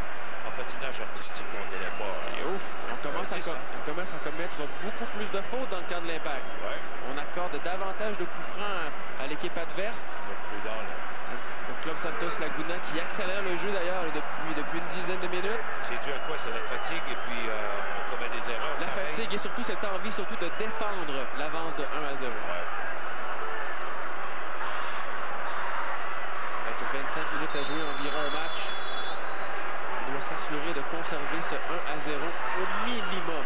Ça bouillonne devant le filet. Attention. Qui est arrêté ici et qui sort presque en touche. Jurtson a fait un travail remarquable d'anticipation. Et beau saut de Jordan. Et dans le cas de Santos Laguna, on s'apprête à faire entrer sur le terrain une très très grosse menace. Le numéro 10, Daniel Ludueña. À la place de Gregorio Torres. Certainement sur le côté gauche. Ludueña, qui est un droitier qui joue sur le côté gauche, amène énormément de danger. Il combine très bien avec Benitez et surtout Vuoso.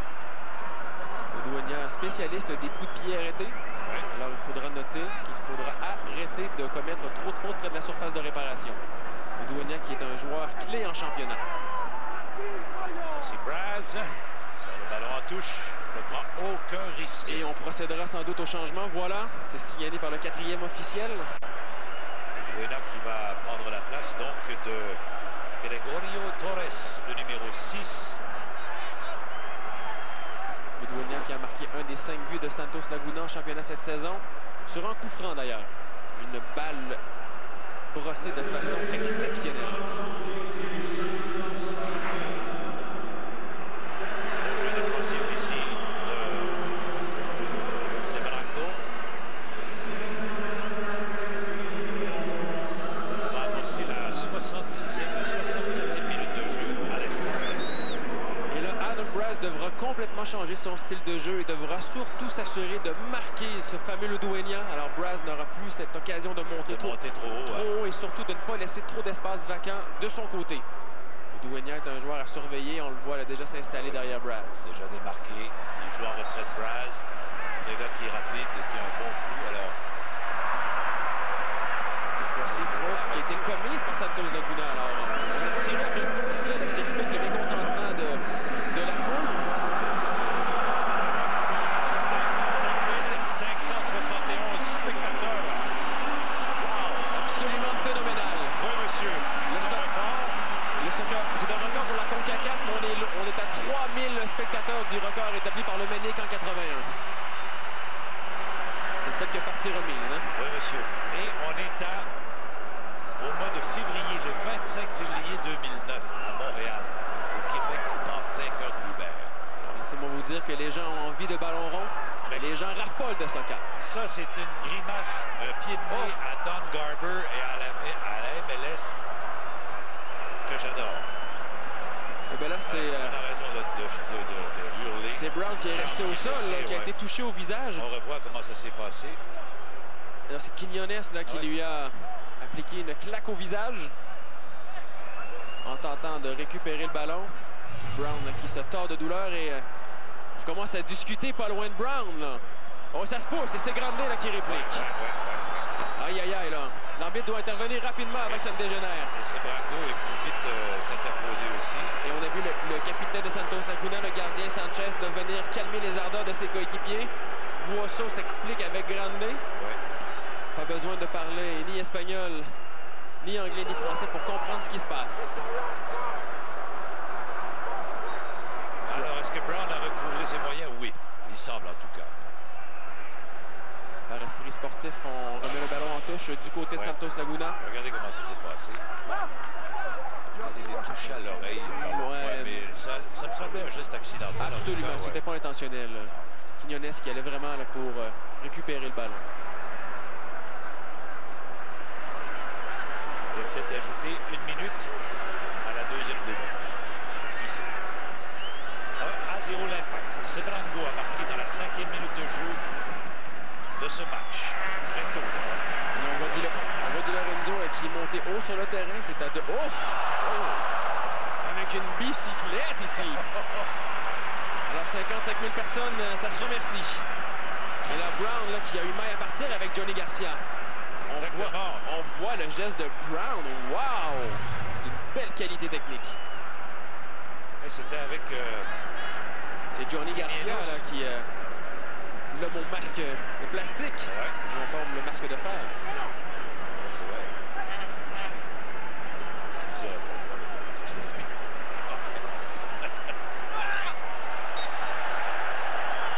L'autre qui vient de... Eh bien là, on commence à traverser Brown. Qui est la cible favorite de l'équipe adverse. Ils ont raison. C'est un joueur dangereux. Un joueur clé ce soir par ses remises et ses coéquipiers, par son excellent contrôle dans les espaces restreints.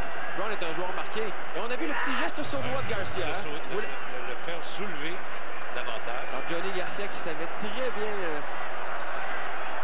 le geste qu'il voulait commettre.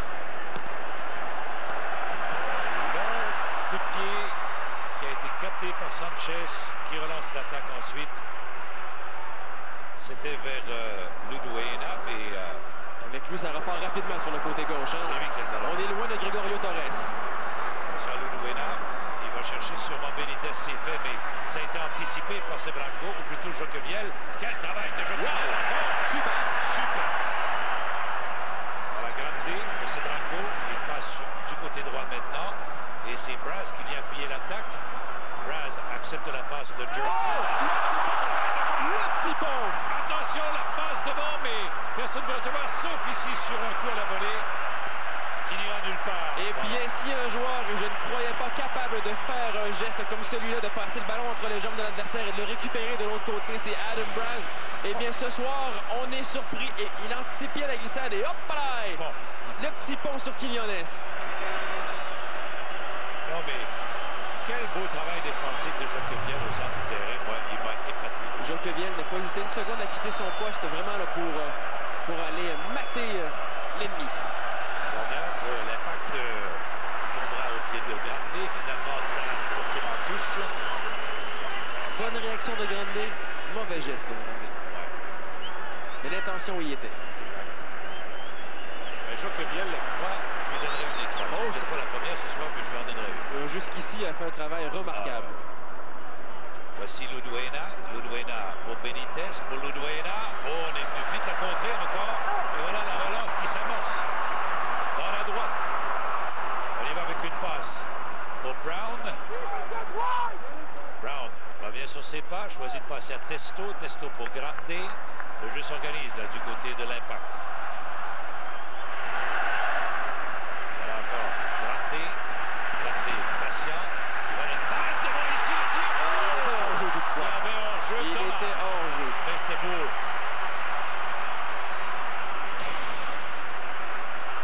Grande, encore une fois, utilise son périscope. A visé la tête de Sebrango. Mais au départ, il m'a semblé que les deux attaquants de l'Impact, et Sebrango et Brown, étaient en situation de hors-jeu. D'ailleurs, le juge de touche avait bien levé le drapeau.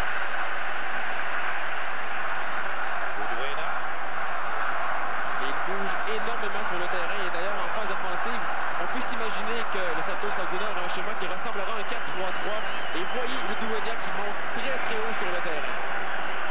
Oui, il est presque en jeu. Il est à 2 enjambées. Alors, c'est à Brass d'être extrêmement vigilant. Oui, très prudent, l'avoir à l'œil tout le temps. C'est lui qui a le ballon. Et éviter de se faire battre au duel.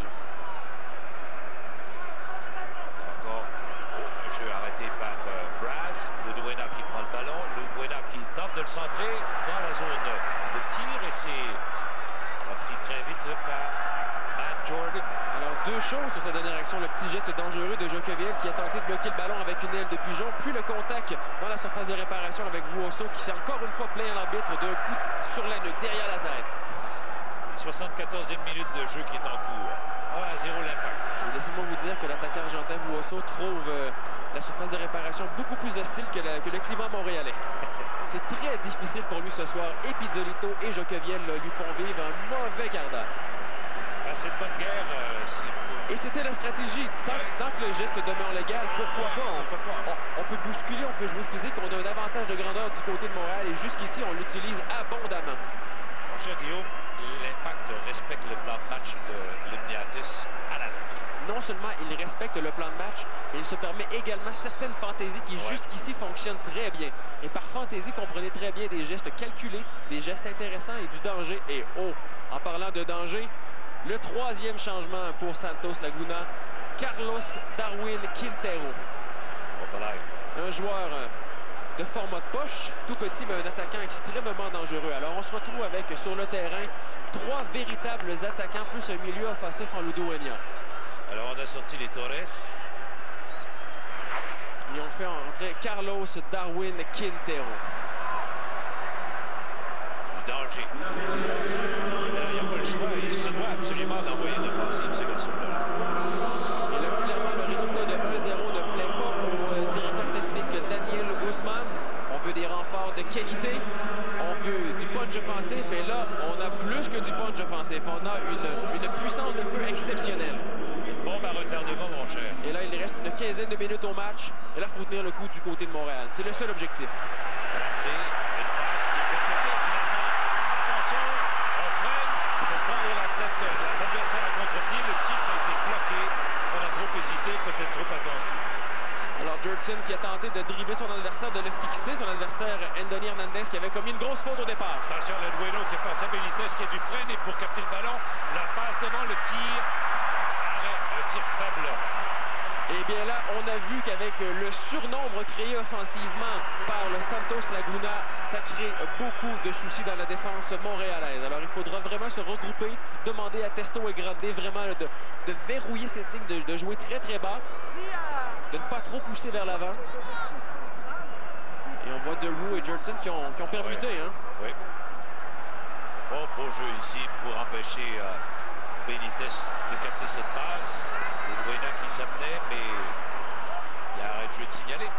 Et encore une fois, qui d'autre que Cédric Jokeviel pour venir couper une autre trajectoire. Il est incroyable. Ouais, il mérite une étoile. Absolument, absolument. Tout comme Matt Jordan. Oui. Il ne faut pas oublier ses nombreux arrêts clés dans ce match. Notamment sur le pauvre Benitez là, qui tente par tous les moyens de marquer. Mais on l'a vu, ce Jordan, parler à Benitez, pas à Benitez, mais à Pizzolito. Et ensuite... Surprise! Et qui donc que Eduardo Sebrango! Sur un bond incroyable, le gardien Osvaldo Sanchez, titulaire de la sélection mexicaine, complètement trompé par la trajectoire du ballon et l'acharnement de Sebrango qui lui a poursuivi sa course et a enfoncé le ballon dans la cage. Est-ce que la surface synthétique a trompé le gardien mexicain? Certainement pas. Oui. C'est la mauvaise communication avec son défenseur central. Et voilà le danger d'un très long coup franc. Ballon aérien gagné. Mauvaise communication et Sebrango qui complète le geste. Alors, quel coup d'assommoir pour Santos Laguna. Et avec l'assommoir en plus, avec la tête, un coup de coco là, il a à peine effleuré. Eh bien là, c'est digne d'un scénario des plus grands films de sport. Eduardo Sebrango qui avait quitté Montréal, un joueur que l'on croyait fini physiquement, qui était prompt aux blessures à une certaine époque, qui rentre à Montréal en marquant 2 buts. En quart de finale de la Ligue des Champions contre la puissance qu'est Santos Laguna. Incroyable! Est-ce qu'il y a un changement de gardien? Et Sanchez qui ne pourra pas changer. Il pourra quitter la surface, mais pas de changement de gardien. Les 3 changements ont été effectués. Est-ce qu'un joueur prendra les gants? Qu'est-ce qui se passe? Je sais pas, là. Il y a quelque chose. J'ai bien l'impression qu'on vient rafistoler son équipement. Ah oui. Puis on vient lui mettre des bandages aux doigts, tout simplement parce qu'il y a quelque chose qui ne lui plaît pas. Et j'ai bien l'équipement. Il y a Brillant, là, maintenant, qui va d'échauffement à son tour sur la ligne de côté. Il y aura peut-être une dernière substitution pour l'Impact. Eh bien là, ça ressemble à un stade européen ici. Oui, ça crie, ça danse et il y a même un fumigène. Oh, mais quelle grosse erreur de Johnny Garcia. Il a complètement oublié de regarder son gardien, savoir qui allait s'occuper de ballon. Et Eduardo Sebrango. Et on voit Brass qui demande à la foule de se manifester, de se faire entendre, de déranger l'adversaire. Ben là, on a remercié ces 55 700 spectateurs de venir les encourager de la plus belle façon. Eh bien, non seulement le match était historique en termes d'assistance, ou presque, étant donné qu'on était près du record du Manic, mais bien là, avec ce résultat sportif, on passe vraiment là, on écrit une toute nouvelle page d'histoire. Ça veut incroyable. Ça veut dire que là, chez eux, là, si ça finit 2-0, il faut qu'ils en marquent 3 buts. Si ça se termine 2-0 au Mexique, donc le score agrégé sera de 2-2. Et aucune équipe n'aura marqué de but à l'étranger à ce moment-là. Donc, il faudrait aller en prolongation. Mais n'empêche, si Santos Laguna ne marque pas de but ici, ça leur complique énormément la tâche. Ils devront être forcés de marquer au minimum 2 buts et empêcher l'Impact de marquer à Torreón. Voilà. Parce que si l'Impact marque un but là-bas... Et ça fait très mal. Donc, on sera forcé d'en marquer 3 du côté de Santos Laguna. La page d'histoire est écrite. Un chapitre au grand complet. J'ai bien envie d'en faire la préface. Et je vous demanderai de l'autographier, mon cher. Eh bien, quel spectacle! Quel spectacle! On est dans la 80e minute de jeu, mesdames, messieurs. Et jamais on a baissé la garde. Et j'ai bien l'impression que dans 20 ans, on pourra dire j'y étais. Ben, on en parlera ce 25 février au soir, lorsque l'Impact de Montréal a joué un match exceptionnel. Vous avez plus de chances d'en parler dans 20 ans que moi. Mais je vous écouterai de quelque part. Eh bien là, il faut tout simplement tenir le coup encore une dizaine de minutes. Oui. Et le Santos Laguna qui forcément devra s'ouvrir davantage, devra prendre encore plus de risques pour espérer marquer ne serait-ce qu'un seul but. Et ce sera l'Impact de profiter des espaces créés à l'autre bout du terrain. Ben là, il y a plus de joueurs offensifs. Hein? Il y a du danger pour l'Impact, mais il y a du danger aussi voilà, pour eux. Lemniatis qui devra apporter des changements, de venir consolider cette défensive. Il y a Brillant qui s'amène, attention. De Roux là, qui vient de faire un beau travail, qui passe ici vers Sebrango, l'auteur des 2 buts ce soir. En début et en fin de match. Oh, attention, le tir ici! Ouf, cette fois, c'est Joqueviel qu'on a vanté énormément, qui a laissé passer ce ballon. Sur le petit but. Ouf! Ça fait peur. Alors, vous voyez le ballon là, remis entre les défenseurs. Joqueviel est capable d'y toucher. Et là, on aurait dit qu'il avait eu un moment d'hésitation. Il y a eu effectivement un moment d'hésitation. Parce qu'il se dit, si je lui touche, peut-être ça peut le faire dévier dans le but. Il le laisse à son gardien, je ne sais pas, j'explique ça, je tente de l'expliquer. Est-ce que, mais on l'expliquait ça plus. Joqueviel a hésité, surtout pour éviter d'accorder un corner en fin de match, alors que des joueurs au potentiel offensif énorme se retrouvent sur le terrain. Et Roberto Brown quitte le terrain, cède sa place à Félix Brillant. Alors on retire un attaquant pour rajouter un milieu de terrain, une formation qui devrait s'apparenter à un 4-5-1, 4 défenseurs, 5 milieux de terrain et un seul attaquant de pointe, soit Sebrango. Alors on vient justement charger davantage le milieu de terrain, s'assurer d'empêcher toute transmission du côté de Santos Laguna. Mais Roberto Brown a eu le droit à une chaude main d'applaudissements et c'était franchement mérité. Il a joué tout un match. Il n'a pas marqué, mais a redonné des ballons, a gagné des duels aériens. Roberto Brown est un joueur exceptionnel et il l'a prouvé encore une fois. Merci Félix Brillant. Brillant qui ne peut contrôler à sa guise le ballon sera en touche, mais il appartiendra à l'Impact. Non, mais il demeure toujours une menace aussi que ce Brown. Il faut le surveiller. Hein? Il n'est pas très rapide, mais il a le sens du placement, il a le sens du jeu. Et surtout sa présence physique embête énormément la défense centrale de Santos Laguna. Infraction sur Grande. Alors, vous voyez, 4 défenseurs, les 5 milieux et seulement Sebrango dans la surface de réparation. Félix Briand qui s'y amène en trottinant. Mais on ne se projette pas inutilement, on craint la contre-attaque. Quand on disait Limniatis se serait amplement contenté d'un match nul de 0-0. Mais là, il mène 2-0. Il dormira très bien ce soir. Non, je pense pas. Si le résultat tient. Encore faut-il rappeler qu'il reste 8 minutes. 8 longues minutes.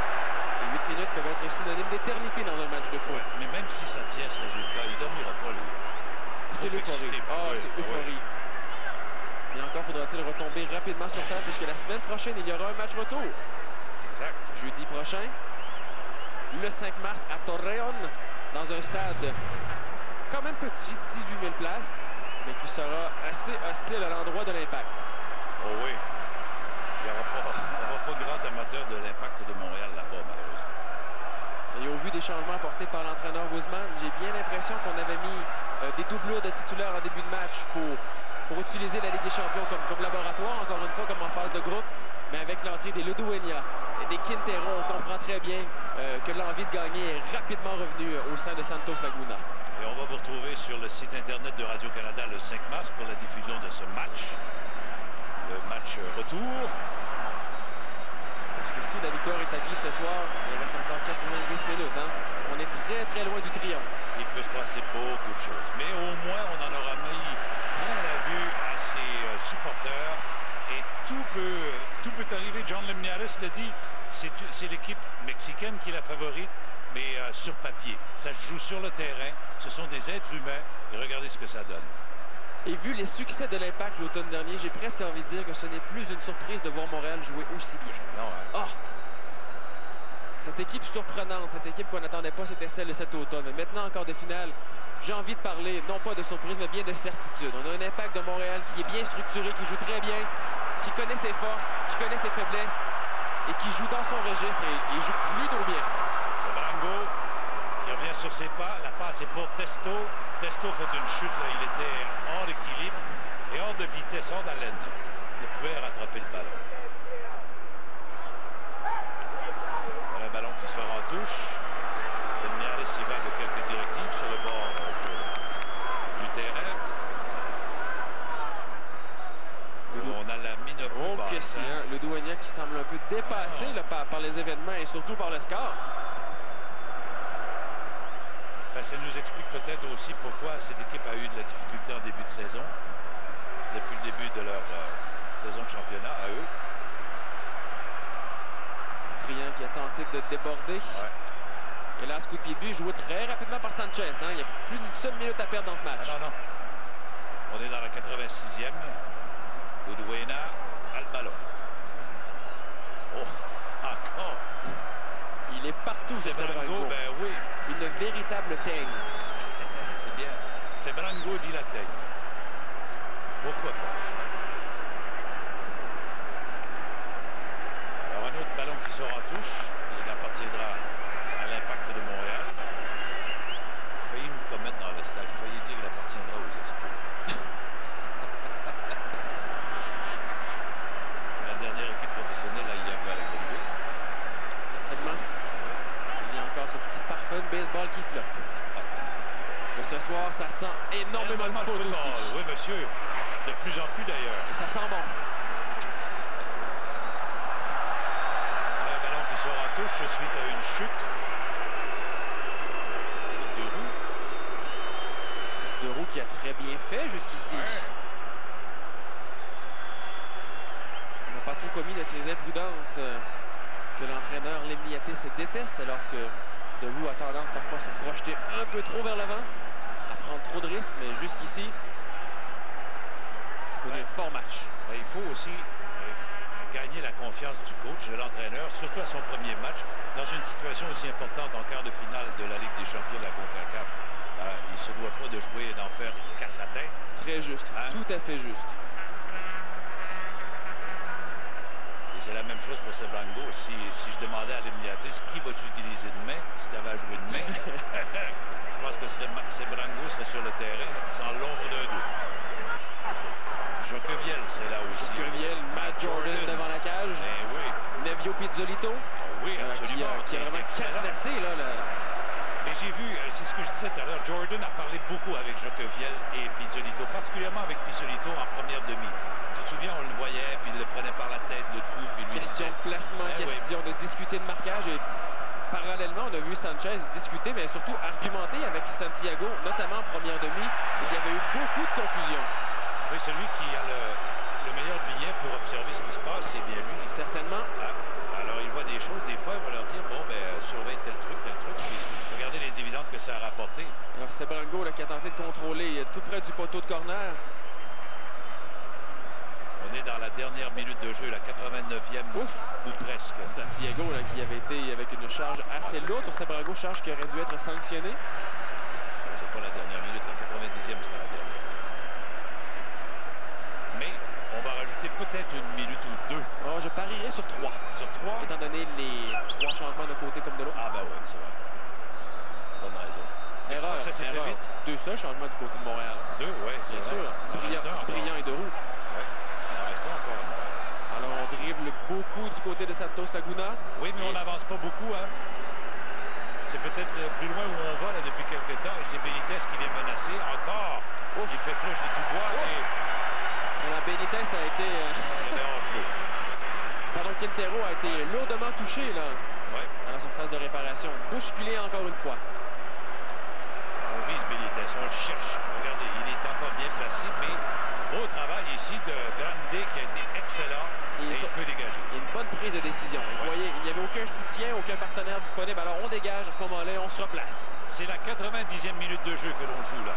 Attention devant le filet, encore un ballon qu'on sortira en touche sur une tentative de dégagement. Guzman là ne sait plus. S'il montrait beaucoup de respect envers l'Impact à son arrivée à Montréal, il en aura davantage.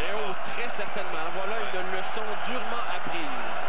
Et regardez la foule maintenant qui se manifeste pour les 30 dernières secondes officielles. J'ai hâte de voir combien de minutes on va rajouter. On n'en a pas parlé pour le moment. On surveillera le 4e officiel près de la table. Et la foule s'anime. Et c'est vraiment un grand moment pour l'Impact de Montréal. On doit le savourer. C'est un grand moment pour le football à Montréal. Et carton jaune contre Félix Brillant. Oui, monsieur. Brown en a eu un à la première demi, Brillant en deuxième.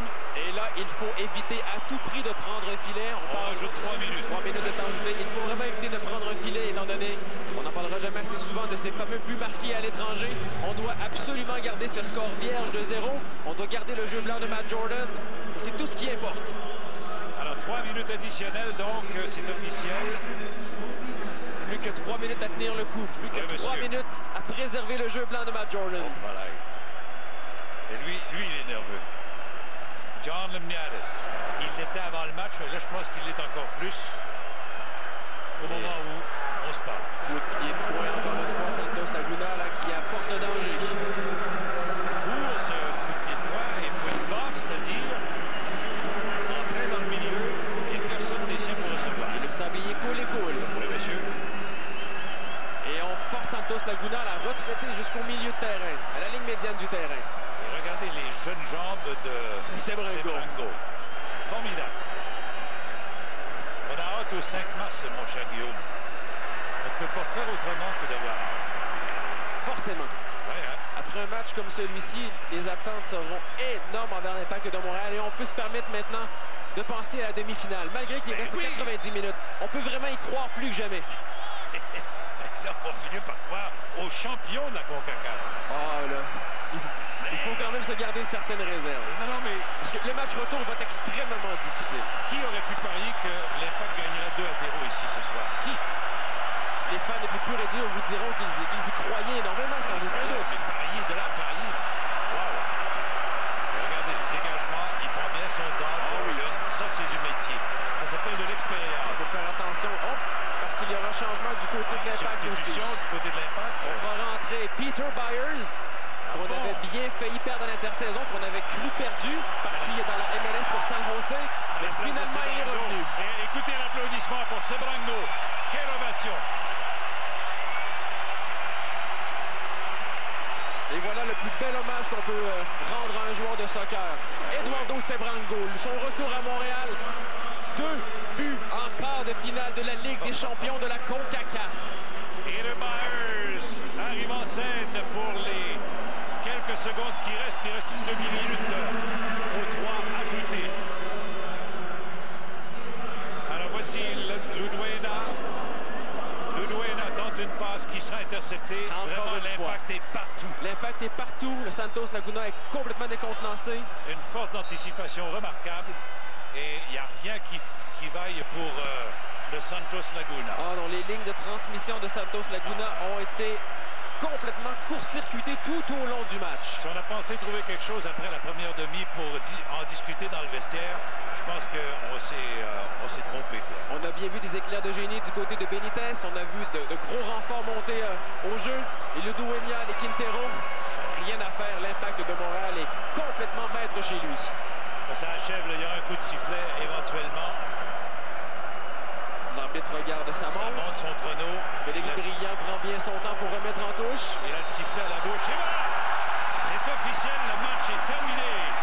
Incroyable! Qui l'eût cru, l'Impact de Montréal qui gagne 2-0 contre le Santos Laguna du Mexique. L'équipe qui arrivait ici, favorite, de qui on disait qu'elle allait donner beaucoup de fil à retordre à l'Impact de Montréal. Il y a eu un ajustement remarquable. Une préparation exceptionnelle d'abord de la direction technique de l'Impact de Montréal. On avait bien étudié l'adversaire, ses forces et surtout ses faiblesses. Et on a vraiment misé tous nos jetons aux bons endroits. Et l'Impact de Montréal qui réussit un résultat exceptionnel grâce à des joueurs exceptionnels. On pense au gardien Matt Jordan qui fait un tour d'honneur présentement. On passe à Cédric Joqueviel et Nevio Pizzolito en charnière centrale qui ont complètement muselé ou presque l'attaque de Santos Laguna. Eduardo Sebrango et ses 2 buts. Un milieu de terrain tout à fait engagé et volontaire. David Testo qui s'est porté au tacle en de nombreuses occasions. Sandro Grande qui a une lecture du jeu encore une fois exceptionnelle. Bref, chacun des joueurs de l'Impact mérite une note presque parfaite. Guillaume, quand on parle de préparation, le voyage en Italie a été pour beaucoup. Parce que avant de partir, on jouait contre l'équipe de Trois-Rivières. Je ne peux rien enlever à l'équipe de Trois-Rivières, mais il n'était pas du calibre à offrir pour une préparation. Les équipes également universitaires. En partant en Italie, en allant chercher des équipes qui ressemblent au Santos Laguna, c'est ainsi qu'on a mis du sérieux dans la préparation. On a fait un travail de recherche formidable, trouver des équipes, notamment PIS, qui correspondaient énormément au profil de Santos Laguna. Alors l'Impact de Montréal, malgré une très longue pause de 4 mois sans match compétitif et officiel, s'est présenté ce soir au Stade olympique. Le monde. Le deuxième match aura lieu le 5 mars, présenté sur Internet de Radio-Canada, donc sur le site Internet de Radio-Canada. Merci d'avoir été là, mesdames, messieurs. Encore une fois, l'Impact qui gagne 2-0 sur le Santos Laguna et qui prend les devants avec une victoire au match aller. Voyons voir pour le retour le 5 mars. Merci, Guillaume. Merci Guillaume. Mesdames et messieurs. Au revoir.